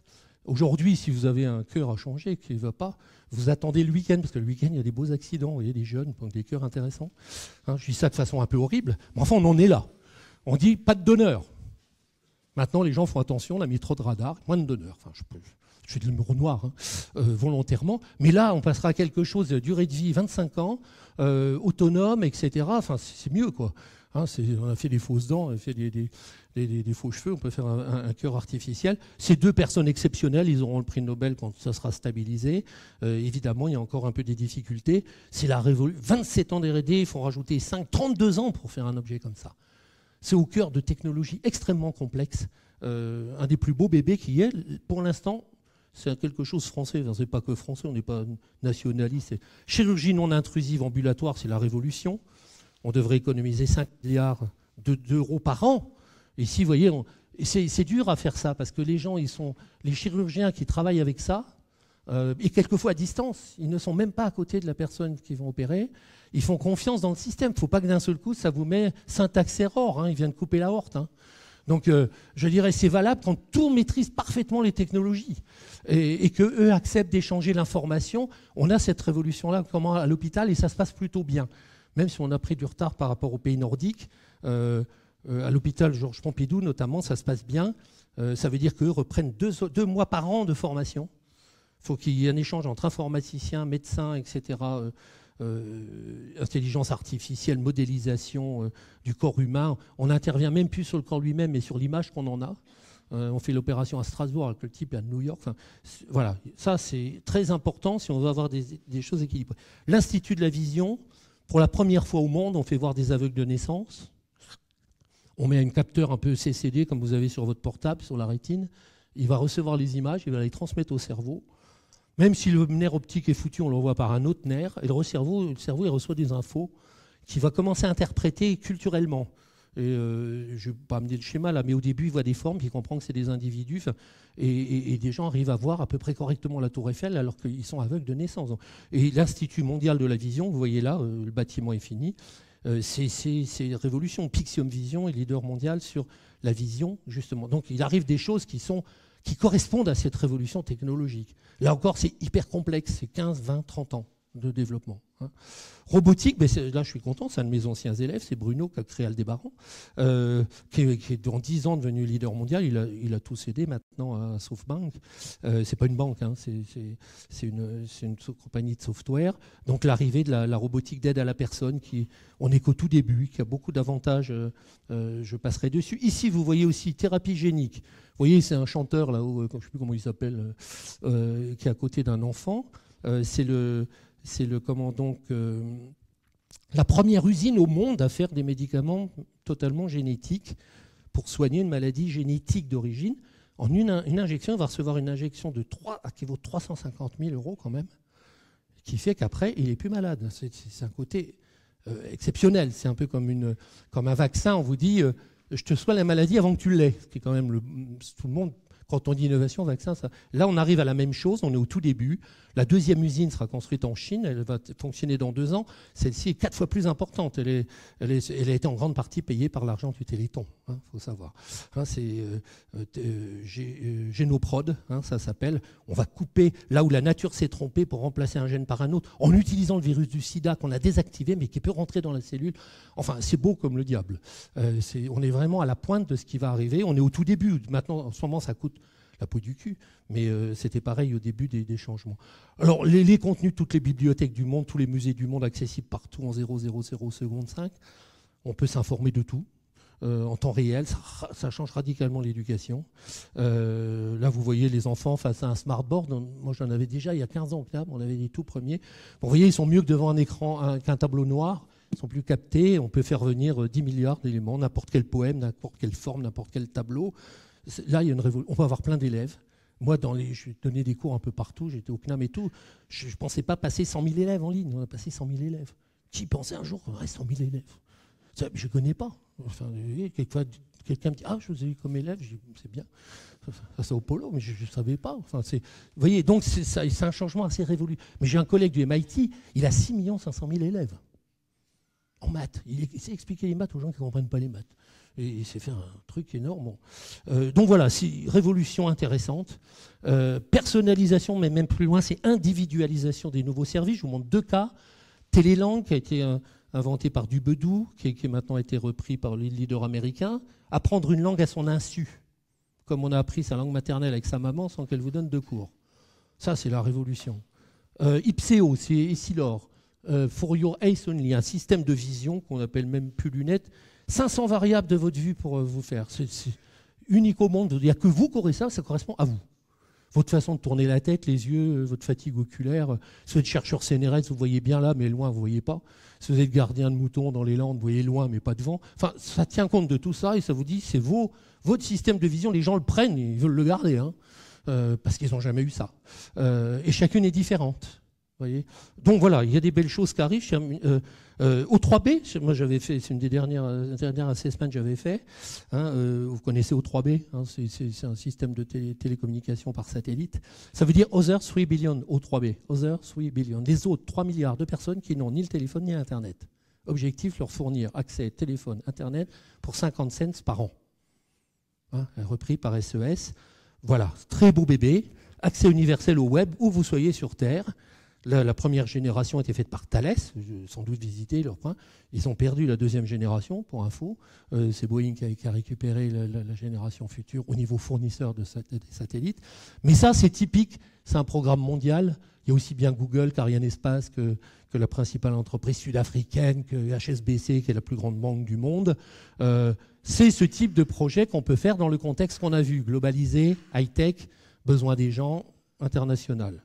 Donc je dirais le meilleur reste à venir. Impossible. Ah oui, non, mais c'est parce que j'ai le lien avec les choses. Non, je veux juste passer. Et puis, une des choses que je préfère, qui est sans doute la grande innovation, les gens s'en prennent pas conscience, pourtant elle est déjà en place, pas encore parfaite, mais déjà très bien, c'est l'interprète automatique. Moi, j'ai remis un prix, je participe à des jurys à Samsung pour S-Translator. Alors, je vous montre l'utilisation d'S-Translator. Envoyer 50 jeunes bronchés qui voyagent dans le monde entier avec S-Translator, avec 7 langues de référence. Donc là, il arrive, il voit un Chinois, évidemment, il ne parle pas chinois, donc ils ne se comprennent pas. Donc il sort le S-Translator, le Chinois regarde ce qu'il en est, c'est une photo réelle, et là, il va lui parler, Siri parle, avez-vous ça, et ça traduit en temps réel, voilà. Le Chinois comprend, et ceux qui ont visité, c'est pourtant la version A, bêta, si vous voulez, qui se balade, ils disent c'est la révolution, quoi, parce que quelqu'un au bout de la rizière, je discute avec lui. Alors il faut parler simplement, pas des trucs ambigus, mais enfin ça marche plutôt bien.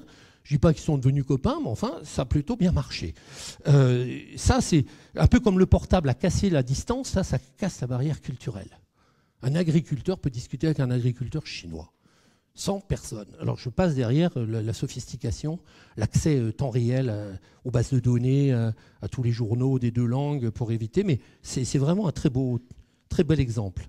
Et voilà, après, vous voyez, ils ont engagé une conversation normale alors qu'ils n'ont pas la même langue. Bon.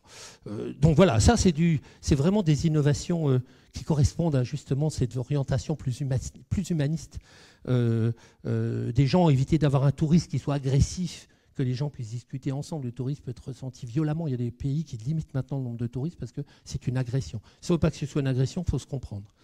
Et maintenant, je vais faire la dernière partie. Et là, je vais passer à un truc un peu différent. Je vais repartir d'un cas de start-up. Je le connais bien puisque j'ai créé.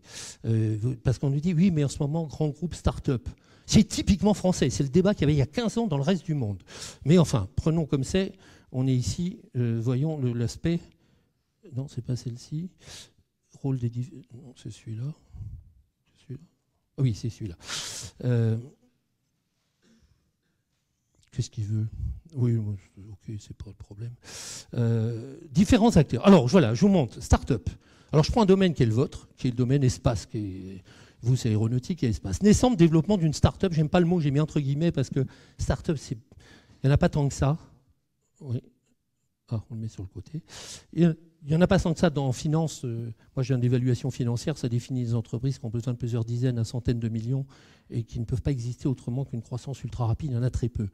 Toutes les innovations de toutes les startups du monde, c'est moins de 2% de l'innovation, pour info. Et ça n'augmente pas. Il y a aussi plein de gens qui innovent ailleurs. On va voir ça. Donc là, comment a été créée une startup? Évaluation des business models, des faisabilités des systèmes spatiaux. Alors, la vision, la stratégie, ce qui est un peu création d'une entreprise dans un monde global. Et la mise en œuvre, les applications, quelques images pour voir de quoi on parle. Et puis après, on généralisera plus sur les... Alors au départ, c'est moi qui ai créé la boutique. Une formation d'analyste, donc analyse financière, économique, etc., doctorat d'économie internationale, économie du développement, passion pour l'espace, c'est le début, on commence à avoir pas mal de choses dans l'espace. Un constat, l'économie internationale devient globale. C'est plus des liaisons entre les pays, c'est global. Et global, c'est pas international, c'est deux choses différentes. Satellite, la seule technologie globale par nature. On prend toute la Terre. En géo, avec 3 satellites, on couvre la Terre. En orbite polaire, comme la Terre tourne, on balaye toute la Terre. Et puis on a tout un tas d'orbites intermédiaires qui permettent de prendre la Terre comme un tout. Il n'y a aucune autre technologie qui permet de faire ça. On va dire oui, Internet, mais Internet parce qu'il passe par des câbles et des satellites qui relaient. Ce n'est pas une technologie en soi, c'est un software. Donc intéressant puisque globalisation, problème généraux, et une technologie globale. Donc, qui fait de la météo, qui peut faire de la télédiffusion vers toutes les chaînes, il y a des milliers de chaînes de l'Internet, du sauvetage sur la Terre entière, gérer le trafic maritime, là c'est tous les bateaux de plus de 300 000 tonnes sur Terre, temps réel, la défense et de la sécurité, gérer le climat, prévoir et analyser les pandémies, très utilisé au niveau, plein d'applications globales, donc extrêmement attractif. Quand on sort des technologies hyper efficaces, je vous montre l'utilisation de l'orbite géostationnaire, une efficacité redoutable. On n'a jamais eu de techno de cette puissance-là. Mais des acteurs globaux de plus en plus nombreux ne disposons pas d'analyse globale. Quand on est analyste, on s'aperçoit que toutes les statistiques, c'était des pays. Les analyses globales, ONU, tout ça, c'est imbuvable, c'est général, ça a du retard et ce n'est pas ce dont on a besoin de trucs plus précis. Donc en tant qu'analyste, je dis juste métier d'analyste, parce que moi j'étais analyste métier, on intervient dès qu'on parle d'argent. On dit est-ce qu'on met 3 milliards sur ça, est-ce qu'on met 6 milliards pour développer Ariane 5, est-ce qu'on met 9 milliards sur Iridium ou pas. Analyse des coûts, des prix, des business models, des ROI, Retour of Investment, la rentabilité possible, KPI, Performance Indicator, sur quels critères on va s'appuyer pour évaluer le système, valorisation des projets, combien ça vaut, optimisation de l'efficacité et de la valeur des services fournis, comment faire pour que ce soit plus efficace, service mieux, expertise technico-économique et financière des systèmes complexes, étude de faisabilité sur un nouveau projet, validation d'investissement, c'est ça le métier. Et donc l'intérêt, objectif, se dire, il y a un secteur qui décolle que l'espace, il est encore au tout début, et on est encore au début, malgré tout, mais enfin là on l'était encore plus, c'était 30 ans.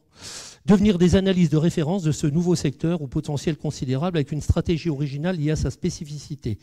Tous les systèmes tournant autour de la Terre, en fait, Spot, il ne peut pas s'arrêter. Donc il balaye toute la Terre. Il ne peut pas regarder que Toulouse. Il porte la Terre en lui, parce qu'il fait le tour de la Terre. C'est comme ça. Quand vous avez un satellite météo, il voit le nord et le sud. Météosat, c'est autant AfriqueSat, c'est le satellite qui voit le mieux l'Afrique. Vous êtes en géo. Voilà. Donc, intéressant et global. C'est-à-dire qu'il faut coopérer, puisque ça passe au-dessus de tous les pays. Stratégie, on a été dans les premiers à faire une stratégie qu'on appelle Global First. Global first, c'est-à-dire je choisis d'être d'abord global. C'est pas si évident. Normalement, une entreprise, elle va dire je commence au niveau national. En Iran, en Afrique, même voire quelquefois sous-national, c'est-à-dire de la région Aquitaine, hein, si on prenait. National. Ensuite, je m'étends au niveau régional, européen, agence spatiale européenne, hein, un truc européen, si vous voulez. Et puis après, global, je suis un fournisseur global, comme Google, comme des gens comme ça, Intelsat, Eutelsat, et qui est devenu global. Il démarrait local et finit global. C'est une évolution qui paraît logique. Je commence là, puis après j'exporte, puis après je suis global. Là, comme le problème est global, comme la technologie est globale, on a inversé. On s'est dit qu'il faut d'abord qu'on soit le fournisseur global. Ça veut dire s'adresser aux acteurs globaux. L'ONU, il est global. Hein, l'Organisation mondiale de la santé, elle est globale. Elle a besoin de données globales. Ensuite, si ça marche bien, on descendra sur les acteurs régionaux. Et puis ensuite, on descendra au niveau national. On aura une filiale en Corée, machin, tout. Mais d'abord, on s'adresse aux globaux. Alors, c'est qui les globaux? C'est ces gens-là. Vous voyez, une cinquantaine d'organisations internationales. L'OACI pour gérer les avions, Interpol pour le truc de police, santé mondiale, organisation du transport, la Banque mondiale. Voilà. On identifie assez bien ces gens-là qui avaient besoin de donner, d'évaluer, de mettre des investissements globaux. Donc l'outil satellite était pas mal. Et les données qui sortaient des satellites ou qui commençaient à sortir des satellites étaient pas...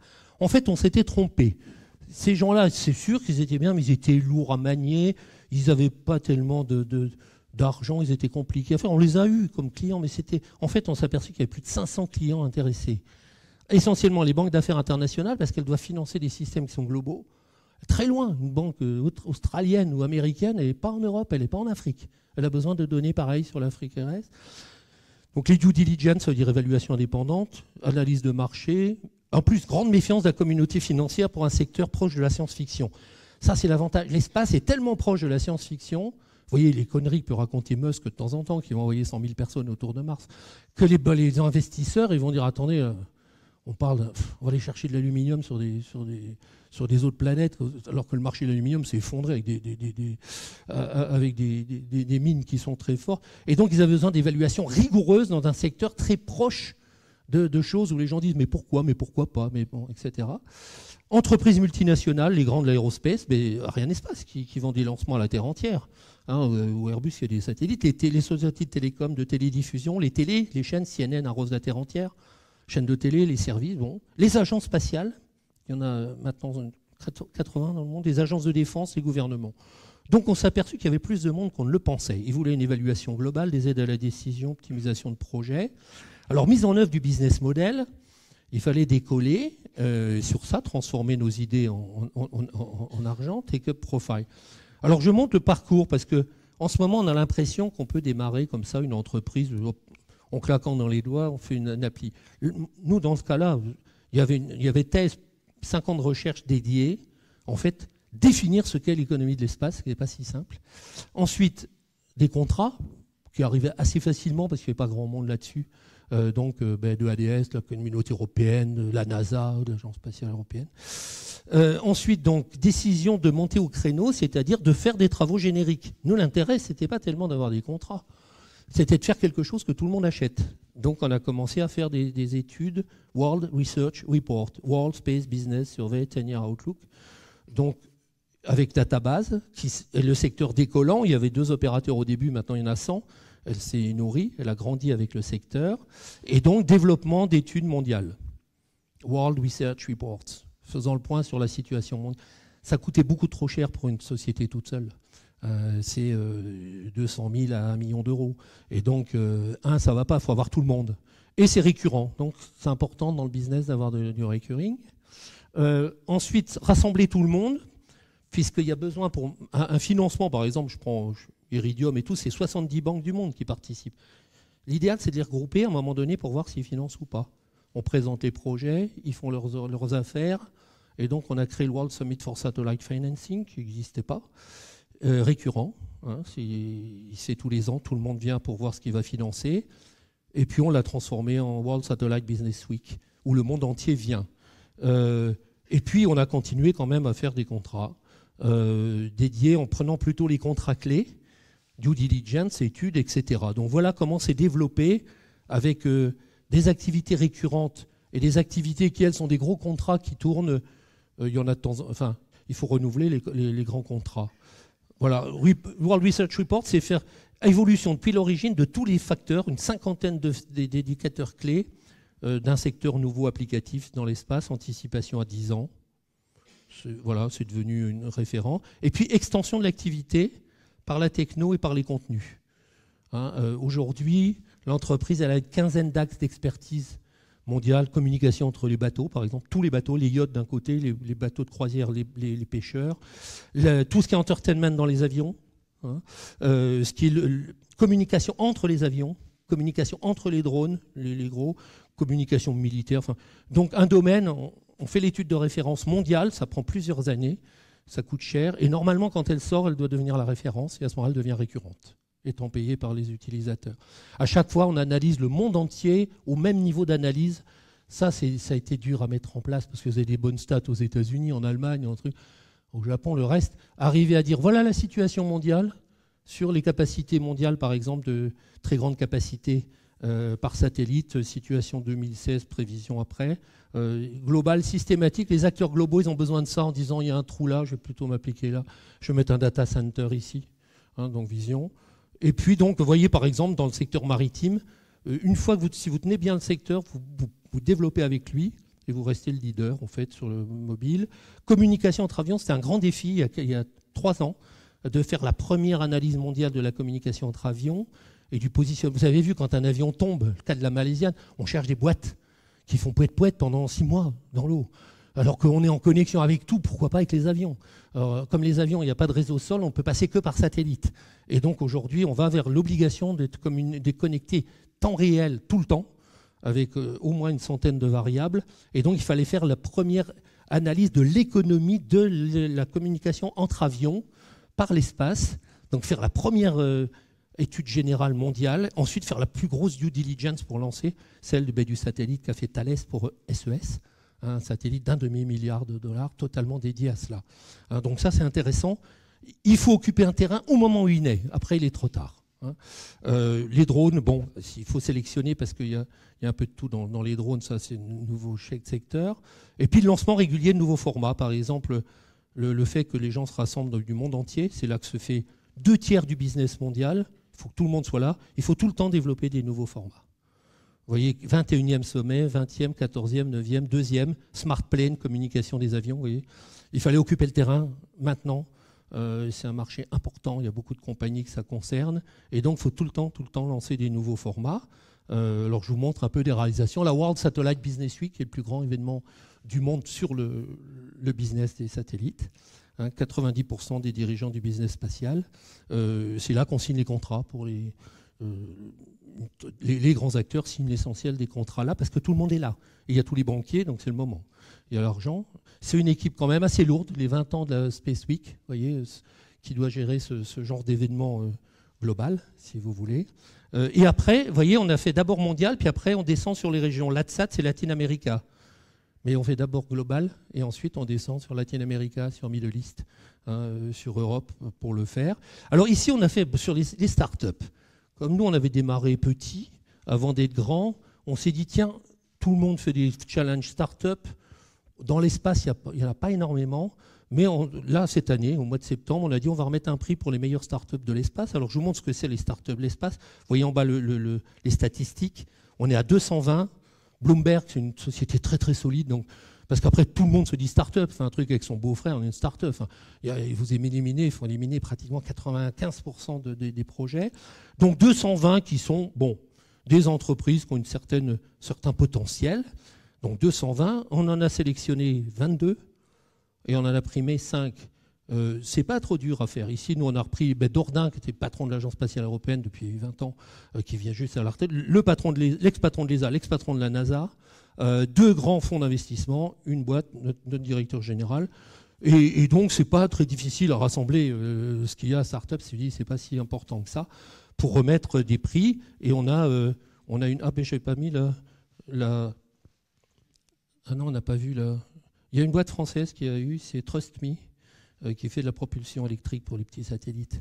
Alors voilà, l'intérêt, c'est de se mettre sur un nouveau secteur au début. Vous voyez, quand on a commencé, il y avait 15 agences spatiales dans le monde, 100 satellites civils qui opéraient, 2 opérateurs commerciaux.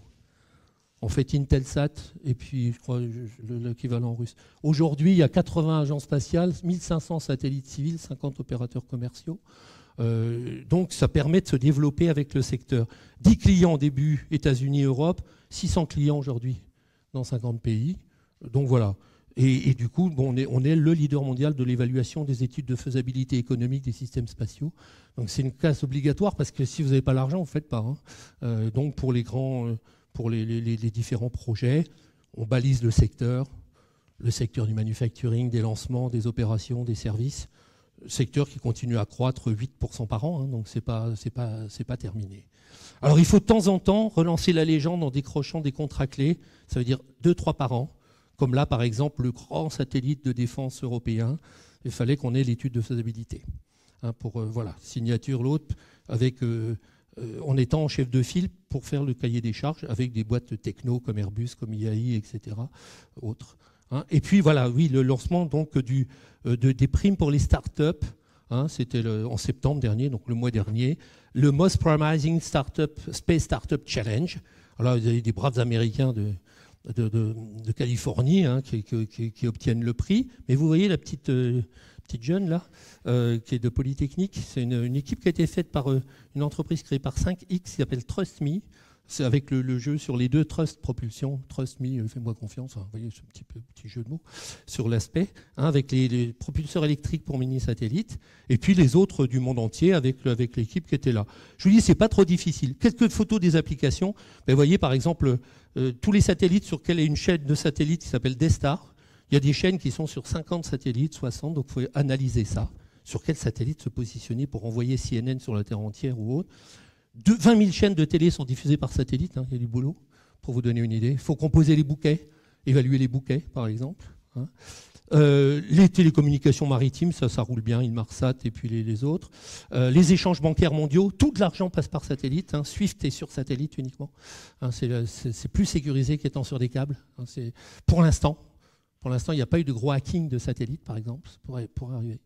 Le trafic Internet, hein, on voit ici celui qui est relayé. Vous voyez la Chine qui n'apparaît pas parce qu'elle a son propre réseau. Là, c'est le trafic de Facebook quotidien. Hein, qu'on voit. Recherche couverture Internet globale, je vous montrais au 3B. Allez toucher les pays où il n'y a rien. Donc, c'est des beaux projets. Là, vous voyez les photos des satellites au 3B chez Thales. Première génération, malheureusement, ils ont perdu la deuxième. Et puis, il y a tout le temps des nouveaux projets évalués, notamment les constellations. Tout un tas de constellations. Alors, il faut savoir, il y a celles qui apparaissent, que vous entendez causer, mais il y en a au moins 100 dans les tuyaux. Et il y a de la place pour 3 ou 4. Donc, il faut beaucoup d'évaluation, parce que c'est de l'occasion de perdre énormément d'argent, hein, par ailleurs. Hein. Je veux dire, c'est un secteur où on perd beaucoup d'argent. Iridium, première génération, les investisseurs ont perdu 9 milliards, hein, quand même, il ne faut pas oublier. Donc, à un moment donné, il faut savoir combien ça coûte et combien ça peut rapporter. Donc, ça demande des évaluations un peu complexes. Il y a l'aspect technique, c'est pas nous. Enfin, mais on s'appuie sur les meilleurs. Après, il y a l'aspect technico-économique. Qu'est-ce que je vais pouvoir produire sur combien de temps avec ça? Quelle serait la valeur des services? Est-ce qu'un petit changement technique permettrait d'améliorer?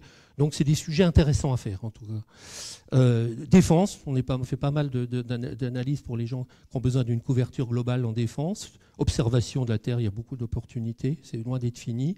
Météo, notamment anticipation des trajectoires des tornades. Ça, sur Andrew, que vous voyez là, il a été économisé 5 milliards par une bonne anticipation du parcours, parce que dans la base de données, il y avait pratiquement un cas identique, qui fait qu'il a été possible de réduire beaucoup la trajectoire pour être plus proche de la trajectoire réelle, donc ne pas déplacer plein de gens inutilement.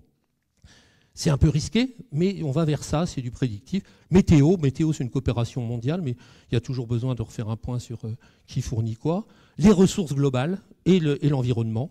Donc là, beaucoup de choses encore à faire. Donc, la recherche et le rescue sur la Terre entière. Vous savez, si vous êtes perdu en pleine mer, vous déclenchez votre balise Argos. Hein, il y a un satellite qui passe ramasser les messages. Étude des océans. On met des balises qui restent jusqu'à 10 ans au fond de la mer, elles remontent, elles envoient leurs données, elles replongent, hein, pour pouvoir faire l'étude. Même les migrations de la vie sauvage, on met une petite puce sur les bestiaux. Hein, voilà, et par exemple les migrations par rapport à ces oiseaux qui permettent... Donc c'est intéressant pour nous être sur une techno aussi au service d'évolution du monde, ça permet d'être au cœur des choses qui se passent. Hein, ici on voit aussi la couverture du H1N1, l'identification, les zones où ça se déplace par satellite. Donc on utilise aussi le satellite par rapport, vous voyez, l'évolution des virus avec les zones et les axes. Voilà, quelques images. Nous, c'est un secteur qui nous a passionnés par son esthétique aussi. C'est des objets extrêmement nouveaux, donc couverture globale. Là, vous voyez sur une station qui se balade au-dessus de la Terre. C'est des objets étranges, très coûteux, avec de l'or. Enfin, c'est quelque chose un peu différent. Satellite, c'est vraiment de l'objet d'après-demain. Ça n'a pas de sens. Alors, ça n'a pas de sens au point que quelquefois, il y en a. Alors, vous voyez, chez Thales, là, c'en est un, c'est un travail qu'on a dû faire. C'est un satellite qui est tombé dans l'usine, dites donc. Où les 320 millions, il était perdu. Satellite de Hanoï, quelqu'un l'avait mal fixé. Bon, là, il faut calculer les pertes parce que les assurances, ça fait mal. Hein. Mais il y a des satellites où les antennes ont été mises à l'envers. Hein. Et au lieu d'envoyer la télé, on dit mais ça n'arrive pas, elle partait sur la mer. On dit c'est con, il y a un. Voilà. Mais le problème, il y a 36 000 km. Quoi. Donc c'est con, mais ça va rester con. Quoi. Donc il faut calculer les pertes. Hein, les lanceurs, on a beaucoup travaillé. La définition d'Ariane 5 Evolution, par exemple, hein, qui est un point clé. Et vous voyez ici la coopération internationale. Hein. S'il y a autant de drapeaux, c'est qu'il faut tout le monde. Évolution à Ariane 5, on avait fait pas mal. Pour les Indiens aussi, aller voir, etc. Les sondes sur les planètes, c'est très intéressant à analyser aussi. Parce que ça coûte extrêmement cher et donc il y a des rapports coût-efficacité pour les agences spatiales. Les opérateurs, c'est intéressant aussi l'économie des opérateurs de satellites, de quelque nature qu'ils soient. Les systèmes globaux, hein, ici c'est un centre de contrôle satellite défense. Aux US, c'est le centre clé qui est tous les satellites sur la Terre entière de la défense. Mais eux aussi ont besoin de réduire leurs coûts. Ils ont besoin de coopérer quand ils n'ont pas de capacité sur une certaine zone. Alors aujourd'hui, voilà, nous, on est démarré en petite entreprise. Aujourd'hui, on est leader mondial. On est présent un peu dans le monde entier, 600 clients dans 50 pays. On a fait à peu près 1000 évaluations. L'Afrique, on vient de la récupérer d'un coup, là, parce qu'on a pris le contrôle d'une boîte qui était plus sur l'Afrique, pour être sûr à peu près de pouvoir faire. Et puis, on vient de bouffer l'année dernière une entreprise de Toulouse, voilà, qui s'appelle SatConsult, qui est plaide sur l'aval. Elle est sur de la délégation de maîtrise d'ouvrage pour l'achat de satellites. Ce qui nous permet d'aller aussi sur l'aval de la filière. Par exemple, le Qatar, qui a besoin d'un satellite, il n'a pas les compétences pour gérer son achat, donc il nous délègue la responsabilité de gérer jusqu'au lancement, ou bien la Corée, ou bien des pays latino-américains ou d'autres. Donc voilà, on peut créer de l'activité. Ceci dit, le gros problème qu'on a, nous, c'est l'extrême difficulté de recrutement. Parce que c'est quand même des boulots. Il y a façon plus simple de gagner sa vie, hein, je peux vous dire. Nous, on dit quelqu'un, tu viens de faire une thèse, c'est bien, maintenant, tu en fais une tous les 2 mois, sous contrôle international en plus. Hein. Pas le droit à l'erreur, donc c'est un peu dur comme boulot. C'est fascinant parce que on fait des recommandations, puis après, 15 jours après, on voit dans le Financial Times qu'ils appliquent ce qu'on a dit. Donc on espère qu'on n'a pas fait de conneries, parce que c'était évalué. Et donc il faut retrouver et former des analystes. Formation souvent un peu triple. Et ça, c'est alors le CEO, c'est un ancien de Supaéro. Moi, j'ai propulsé PDG à 24 ans. À 24 ans, il est devenu PDG et on n'a jamais regretté. Donc, c'est l'avantage, petite structure, c'est qu'on peut faire monter des gens bien. C'est un sage, il avait toutes les capacités pour. On n'a jamais regretté qu'il devienne un des plus jeunes. Alors voilà comment il définit l'innovation, vient de la compétition et des opportunités. Hein, la compétition n'étant pas le problème particulièrement le plus fort. Donc c'est pour montrer, je vais me donner un cas de start-up que je connais bien. Mais en fait, je veux dire, les start-up, c'est pas si important que ça. Nous, on est en pleine start-up mania, mais ça va nous passer aux États-Unis. Le poids des start-up baisse depuis 25 ans. C'est pas qu'il n'y a pas de place. Bien sûr, il y en a, elles sont brillantes. Mais sachez qu'il n'y a pas 2% des gens qui bougent et 98% qui regardent passer les trains. L'essentiel des innovations vient des grands groupes. Et plus en ce moment qu'il y a 5 ans. Prenez L'Oréal, il sort 4000 nouveaux produits par an, pour vous donner une idée. C'est moitié de tous les nouveaux produits du monde, c'est-à-dire 4000 équipes. Pareil chez Decathlon, pareil chez d'autres. Airbus, il sait faire des avions, il n'attend pas qu'il y ait une start-up qui fasse sa place. Il est plutôt en concurrence avec Boeing. Donc beaucoup des grands groupes, avec beaucoup de très très beaux projets. Et d'ailleurs, j'ai demandé à la conférence des grandes écoles où allaient les gens depuis 3 ans. Ils ne sont jamais allés autant dans des grands groupes en CDI. Donc il y a un peu un mythe que chacun crée son... Les ETI qui sont extrêmement puissants. Savoir qu'il y a 3 millions d'entreprises en France, dont 500 startups. Donc il faut croire qu'il y a 2 955 500 boîtes qui sont cons comme des balais, et puis les autres qui font. Ça serait une illusion. C'est un petit côté si vous voulez, Les PME, les TPE, l'artisanat est très innovateur. Les ONG, très innovatrices, les coopératives, les associations, les administrations, les centres de recherche, les universités, les écoles. Ce qui est le vecteur, c'est pas le statut, que vous soyez une nouvelle entreprise ou une ancienne, le principal vecteur, c'est l'équipe innovation. C'est là où est le plus grand besoin. C'est quoi? C'est l'équipe qui va porter un projet. Alors ici, je vous en montre. En haut, vous voyez l'équipe qui a conçu la Tour Eiffel et qui l'a réalisée. Ici, vous voyez l'équipe qui a conçu le Macintosh chez Apple et qui l'a réalisé. En bas, vous avez l'équipe qui a créé Microsoft avec Bill Gates tout en bas à gauche, le petit jeune là. Lui, il n'avait pas fini Harvard, il n'avait rien fini, donc il s'occupait du management. C'est bien, il disait, je suis entouré des gens, vous voyez les crânes d'œufs qui font les softwares à droite, puis lui, bon, petit con qui gère. Bon. En disant, je travaille pour les gens les plus brillants de mon époque, si j'en embauche encore comme ça, je serai le plus riche du monde. Bien vu. Et lui, il gérait la boutique. Et ici, vous voyez une équipe innovation autonome chez Boeing, qui est chargée, elle, de l'intégration des portes sur le système du 787. Donc, ce qui compte, c'est pas tellement de dire, mais c'est une entreprise nouvelle, différente, ils sont dans un camp, c'est l'équipe qui est tout. Ce dont ont besoin les entreprises. Ici, vous voyez l'équipe qui a eu le prix de la meilleure équipe innovation au monde l'an dernier. C'est une équipe d'un hôpital australien. Il y a 2 stagiaires infirmières, une infirmière, il y a un médecin. Ils ont fait un truc révolutionnaire. C'est l'équipe qui compte. Je vous en montre une autre. Ça, c'est une équipe Bouygues. En fait, ils sont 5, mais il y en a un qui prend la photo. Leader mondial du BTP. Donc, c'est des gens, ils n'arrêtent pas de créer des choses. Ils ont aucune inquiétude sur leur avenir. Ils ont des problèmes pour trouver des gens. Vous avez vu toutes les offres d'emploi que vous avez. C'est pas des entreprises. Ici, vous voyez, c'est 4 stagiaires en dentiste, australiennes aussi. Je suis obsédé par l'Australie, qui ont conçu un système révolutionnaire, moins cher et plus performant pour les prothèses dentaires. Donc, beaucoup de gens ne peuvent pas se les payer. Et vous voyez, c'est 4 jeunes filles dynamiques. Elles n'ont pas créé une entreprise nouvelle. Parce que ce n'est pas forcément le fait de voir un compte d'exploitation nouveau. Elles ont fait leur boulot pour un hôpital australien, de leur faire passer, et avec l'université, un CHU, si vous voulez, qui est devenu la référence mondiale pour ce genre de choses. Hein. Et ici, je vous montre 2 équipes projets. Ça, c'est l'équipe qui a fait la première voiture électrique qui a passé 100 km/h en 1899. Vous voyez, record du monde de vitesse automobile. Pour la première fois, une automobile passe les 100 km/h. Elle s'appelait La Jamais Contente, je vais vous dire pourquoi. Et ici, je vous montre à côté l'équipe qui a eu le programme mondial de vitesse en voiture électrique, 559 km/h en 2011. Ils ont passé 600 ans. Ils l'ont appelé pareil, La Jamais Contente.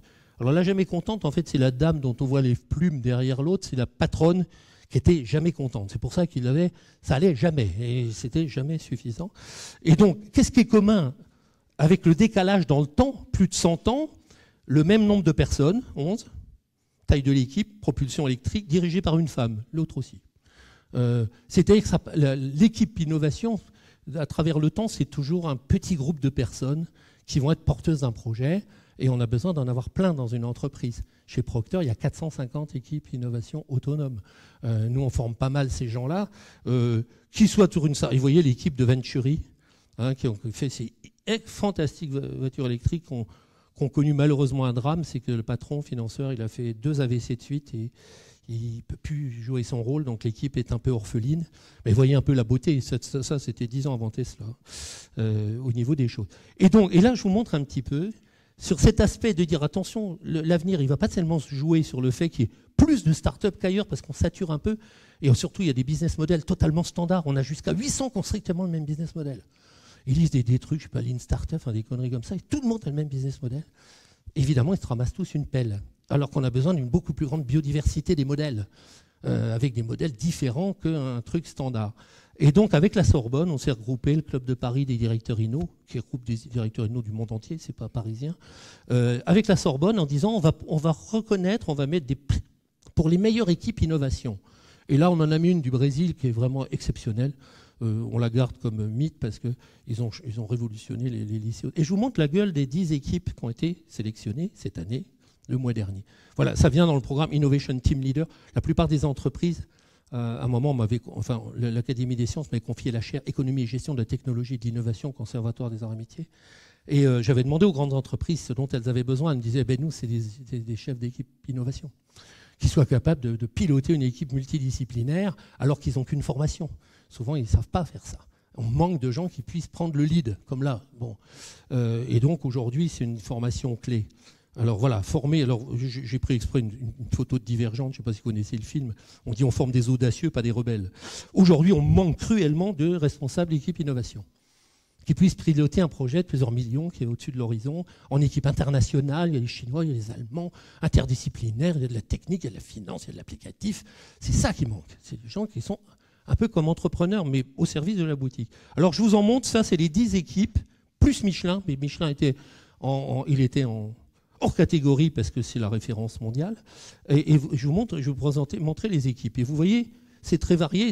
On les a retenus comme étant les meilleurs cette année sur une évaluation de plein. Ici, c'est une équipe Air France. C'est l'équipe qui a réalisé et mis en service le premier système de maintenance prédictive des avions. Moteur et cellules. Boeing en parle, il n'a pas fait. Les Allemands en parlent aussi. Ils ont été les premiers à le mettre en œuvre. Ils ont déjà décroché des contrats avec. Ils l'ont appliqué sur les avions qui, pour des raisons inconnues, avaient tout le temps des problèmes. C'est carrément une nouvelle activité qui va se développer pour Air France Industrie. C'est un succès exceptionnel. Voilà, c'est dans Air France. Il y a une équipe Inno. Ils n'ont pas attendu que ça vienne de l'extérieur, si vous voulez. C'est pour ça que je dis, pour nous, intérieur ou extérieur. Ça, c'est une entreprise nouvelle qu'on pourrait baptiser start-up, attestation légale. Ils sont aperçus que toutes les entreprises avaient beaucoup de contraintes administratives. Ils ont tout concentré en un seul point. Ils ont déjà 40 000 clients dans le monde. Ils sont 70. Donc, voilà, entreprise nouvelle. À un moment donné, parce que c'est quelqu'un qui était du groupe Bouygues, ça aurait pu développer dans Bouygues, qui leur a dit développer plutôt en dehors, entre nous, Eiffage et les autres. Il faut que ça serve à tout le monde. Bon, et c'est le monsieur qui est là, qui a lancé. Ça, c'est Docker. Alors, Docker, là, c'est la start-up telle que les gens parlent dans les journaux. Hein, il pèse 1,5 milliard aujourd'hui. Voilà l'équipe, 4 élèves de l'Epitech, 5, enfin 4,5 qui les a rejoints après. En 2012, on est en 2017. Et ils sont devenus le leader mondial des conteneurs logiciels. C'est des logiciels qui voyagent de façon autonome, comme un conteneur. Il peut être mis sur n'importe quel cloud, n'importe quel système. Il a son autonomie. Ça permet de développer plus vite. Hein, ils sont déjà 450, ils ont 15 000 développeurs. Et ils sont valorisés 1,5 milliard. Et ils ont relevé déjà 300 millions. Donc l'idéal, mais ils sont très bien, homogènes. Donc sympa. Bien, lui, le petit à lunettes, j'ai connu quand il était tout petit. C'est leur directeur scientifique et programme de développement. On se demandait ce qu'il allait devenir. Parce que ses parents disaient, lui, il s'intéresse qu'aux jeux vidéo, aux ordinateurs, on ne sait pas ce qu'il va faire. Il dit, maintenant, je fais... et c'est des papes à Silicon Valley. Ici, c'est une autre équipe, Klaxoon, une entreprise nouvelle de Rennes, qui ont réussi aussi à devenir leaders mondiaux sur des systèmes de gestion des conférences, des séminaires, etc. pour les grandes entreprises. Ils continuent à se développer très très vite, donc entreprise nouvelle. Là, c'est un groupe de rappeurs, les sages poètes de la rue, exceptionnels. Ils ont innové dans tout ce qu'ils ont fait. Donc ça peut être dans la musique, ça peut être dans le sport, ça peut être dans le monde associatif, ça peut être dans un grand groupe, dans une PME. Allez pas croire que c'est que réservé. Aujourd'hui, la qualité des startups est plutôt médiocre par rapport à la qualité de l'innovation. Il y en a des brillantes, mais comme on dit à tout le monde crée votre startup, on a un bruit de fond dans les clubs d'investissement. Quelquefois, on en voit 50 sur une soirée, il n'y a pas un, on mettrait des sous, quoi. En plus, on a déjà vu 500 fois le même business. Parce que c'est la même application, une appli, toujours une appli. Bon, là, eux, c'est vraiment exceptionnel. Je ne vais pas rentrer dans le détail. Tout le monde les a appréciés à un niveau. On peut innover dans le rap, hein, ça ne fera pas de mal. Ici, c'est dans le secteur public. C'est 4 hauts fonctionnaires du Centre de modernisation de l'action publique, les Make Our Administration Great Again, hein, qui ont innové dans un secteur des plus difficiles qui est l'action publique. Les ministères et tout ça, pour changer la vie de 6 millions de personnes qui vont à la Sécu, de 3 millions qui vont à Pôle emploi. Donc, ils sont exceptionnels, hein, et on le voit bien d'ailleurs. Et en ce moment, dans le monde, on a énormément d'innovations dans les secteurs publics, notamment Finlande, Norvège, Suède, Australie, Nouvelle-Zélande. Ça bouge beaucoup et vite. On l'a vu aussi dans les pays du nord de l'Europe. Hein, voilà. Ici, vous avez une équipe interne de Soprasteria. Donc, c'est un grand groupe. C'est une équipe qui a décidé de changer la façon de fonctionner. Ils ont créé un système dispersé sur le monde entier pour travailler en ce que eux appellent des méthodes agiles. Il n'y a pas une méthode agile, il faut être agile, mais enfin, ils appellent ça méthode agile. Et donc, ils ont pris une telle dimension qu'ils ont des offres de rachat de leur équipe au niveau de Sopra, mais ils ont pu très bien le faire. Ils sont à l'aise chez Soprasteria, comme ils seraient à l'aise chez Dassault Systèmes. Dassault Systèmes aussi innove à tour de bras. Ici, vous voyez une équipe Valeo. Donc c'est le Car Lab de Valeo. Je vous dis, si vous ne mettez pas une étiquette, ceci est un grand groupe, ceci est une start-up, ceci est une PME, ceci est administration, ceci est la gendarmerie nationale, vous ne verrez pas la différence. L'important, c'est l'équipe capable de développer des choses dans une structure et une organisation. Hein, ici, vous avez Michelin, mais Michelin, même chez Google, on considère que Michelin, c'est la boîte la plus innovante au monde. C'est des gens brillantissimes. Donc là, c'est une équipe asiatique. Autre. Ici, c'est l'équipe qui a créé Japan Expo. Je ne sais pas s'il y en a qui connaissent Japan Expo. Oui, il y en a quelques-uns qui sont branchés. Donc, ils ont démarré de rien. Ils ont fait le plus grand événement culturel du monde, purement et simplement, sur un pays. Il n'y a pas d'équivalent ailleurs, où un pays célèbre un autre à ce niveau-là. Aujourd'hui, ça fait 14 hectares quand même. On a 400 000 visiteurs. C'est exceptionnel. C'était leur passion. Ils sont partis d'une passion un peu du monde des jeux vidéo japonais, des animes, des choses. Et puis ça a balayé maintenant toute la culture. C'est le plus grand lieu. Vous pouvez voir les artistes, les chanteurs et tout ce que le Japon. Donc ils ont fait leur programme. Ils ont créé une entreprise. Là, c'est autonome. Là, c'est une équipe de la Marine nationale, service de santé des armées. Alors c'est une équipe originale parce qu'elle est dispersés à travers le monde. Il y en a qui sont dans le Pacifique, il y en a qui sont ailleurs, il y en a qui sont dans des centres de recherche pour créer un système pour sauver les gens qui ont un problème d'accident de plongée, qui vont avoir une dépressurisation, avec un système portable structuré qui disait on est parti comme Décathlon, ça devait faire comme une tente, ça devait se dégager tout seul parce qu'en Antarctique, ils ne pourront pas aller dans un container, dans un hôpital. Donc un très beau boulot lancé de façon brillante, avec connexion de l'équipe internationale et par le web et par la radio, et se voir de temps à autre. Un très beau projet porté par des gens qui sont nageurs de combat. Enfin, pour vous dire, c'est pour... Et nous, on a assez souvent des gens du public qui font des choses exceptionnelles. Donc, c'est juste pour vous montrer que l'innovation, elle est partout. Aujourd'hui, on considère que l'essentiel viendra plutôt des grands groupes pour les 10 ans qui viennent, parce qu'ils ne sont pas tombés de la dernière pluie. Ils ont ils ont libéré beaucoup les capacités. Les gens peuvent monter comme ils veulent dans le programme. Alors, et je termine sur ces 3 slides. L'intérêt de l'innovation en tant que telle. Moi, je vais dans des universités un peu dans le monde. Les gens les plus brillants, ils rêvent d'être responsables d'équipe innovation. Avoir une équipe à eux et qu'on leur mette un truc qui est au-dessus de l'horizon, qui n'a jamais été fait, là, c'est le pied, quoi. Un système en santé, en plus, il y a une dimension écologique ou humanitaire. Alors là, c'est génial, quoi. Et donc, et l'ONU déploie des équipes inno. Donc, il y a l'aspect, je conçois, l'aspect intellectuel. Il y a l'aspect d'échange pour arriver à définir, le prototypage, les essais, et après ça rentre dans la réalité. Et donc c'est quelque chose qui active toutes les dimensions de la capacité humaine. L'imagination, la conception et la création. Le projet, rentrer dans la logique projet, c'est-à-dire qu'on est emballé en... C'est parti, il va y avoir un début, une fin. On entreprend, ou un intrapreneur, c'est pareil. Il y a une prise d'initiative, il y a une proposition, on est acteur de l'évolution des choses. Plutôt que d'attendre que ça se passe, on dit on va faire quelque chose qui permet de soigner ci ou ça. On définit le nouvel état de l'art, donc c'est le leadership moderne. Pratiquement, on le voit à Stanford, à l'Université de Californie, on le voit à l'Université de Pékin. Les gens disent moi j'aimerais bien être responsable d'une équipe inno. Or, il y en a plein, puisque je vous dis, des grands groupes, ils en ont 100, 200, 300, 500, 1000. En disant d'abord, tu le fais sur un projet qui est d'une certaine taille, et puis après on va aller vers des projets plus grands, et les projets deviennent plus internationaux, plus techno, plus humains, plus difficiles à gérer, et on a toujours ce problème d'avoir des gens qui peuvent prendre le lead. À la limite, créer une start-up sont dans un modèle standard avec lean, machin, c'est des choses qui ne mènent nulle part, sachez-le. C'est des exercices purement intellectuels. Alors il y en a des belles, mais il n'y en a pas plus que d'habitude. Nous on a créé, donc on n'a rien contre. Mais en ce moment... il faut arrêter de raconter des histoires qu'on va avoir autant de start-up, c'est pas vrai. Il y en a nettement moins qu'on ne le dit, donc on commence à avoir des chiffres comme les autres pays, mais il y a une confusion politique. On a dit oui, mais c'est un parti start-up qui a gagné, donc voilà. Donc en ce moment, nous, on nage dans la start-up. Alors que c'est quand même pas là que l'essentiel se passe. Et une des choses qui est le plus intéressante dans le processus d'innovation, c'est qu'au début, c'est l'imaginaire. Le début de tout, c'est l'imaginaire. Rien n'existe autour de vous qui n'ait d'abord été imaginé. Vous regardez un objet, un truc, un avion, un bâtiment, quelqu'un l'a imaginé. Et imaginé dans les 2 sens du terme. Il dit, tiens, ça pourrait être quelque chose comme ça. Ça commence généralement par un dessin, un schéma. C'est dans la tête. Ici, je vous montre l'image, que c'est un projet que je connais bien, parce que je dis souvent, c'est à Curitiba, au Brésil. Ils avaient dit on pourrait faire un opéra dans la forêt, comme ça, avec structure tubulaire et tout. Donc ça, c'est l'imagination. Et l'innovation, c'est la réalisation. On l'a fait, nom de Dieu. Et ça, c'est quelque chose qui, au niveau des gens, il n'y a rien qui remplace ça. Au début, c'était, vous voyez, c'était une image, hein, et c'est devenu une réalité.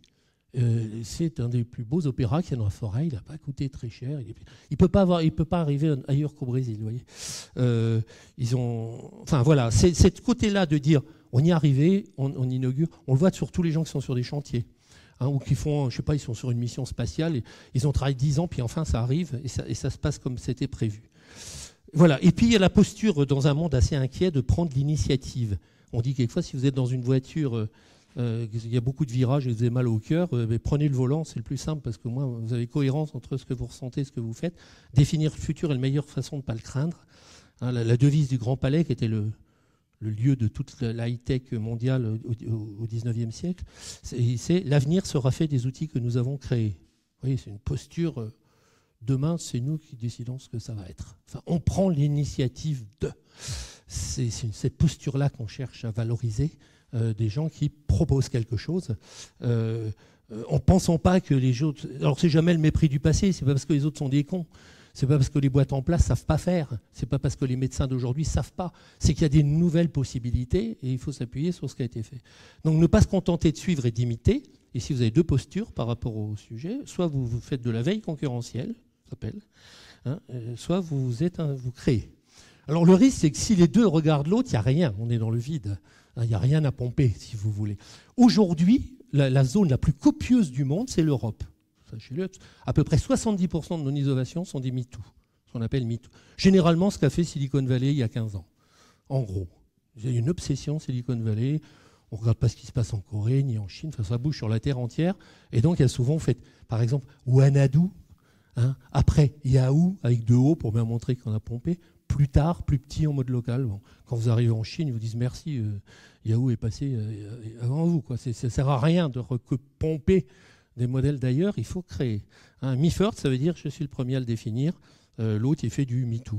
Hein, moi aussi, on appelle. Aujourd'hui, la plupart des projets sont des MeToo. Et notamment dans les nouvelles entreprises. On a des schémas, attendez, on l'a déjà vu 25 fois, quoi. 25 fois. On a, comme moi je viens de l'analyse aussi financière, entre les banques, on se passe les dossiers, on se passe les listes. On a des sujets où il y a 800 startups qui ont strictement le même business model et il y a de la place peut-être pour 2 ou 3. Donc il y en a 787 qui vont se casser la gueule. C'est le même que d'autres, même sujet, même approche, même outil, bon. Même canvas, même machin. Donc voilà, il faut réouvrir un petit peu. Ne vous adaptez pas, innover, dit, c'est du Hugo Boss en Allemagne. Hein. L'innovation, c'est une posture de ne pas accepter l'évolution, imposer des choses pour apporter sa contribution à l'évolution du monde. Enfin, c'est ça le principal. Hein. Voilà, c'était pour vous divertir en fin de journée. C'était la mission. Il faut les divertir en fin de journée. Voilà, merci beaucoup de votre attention.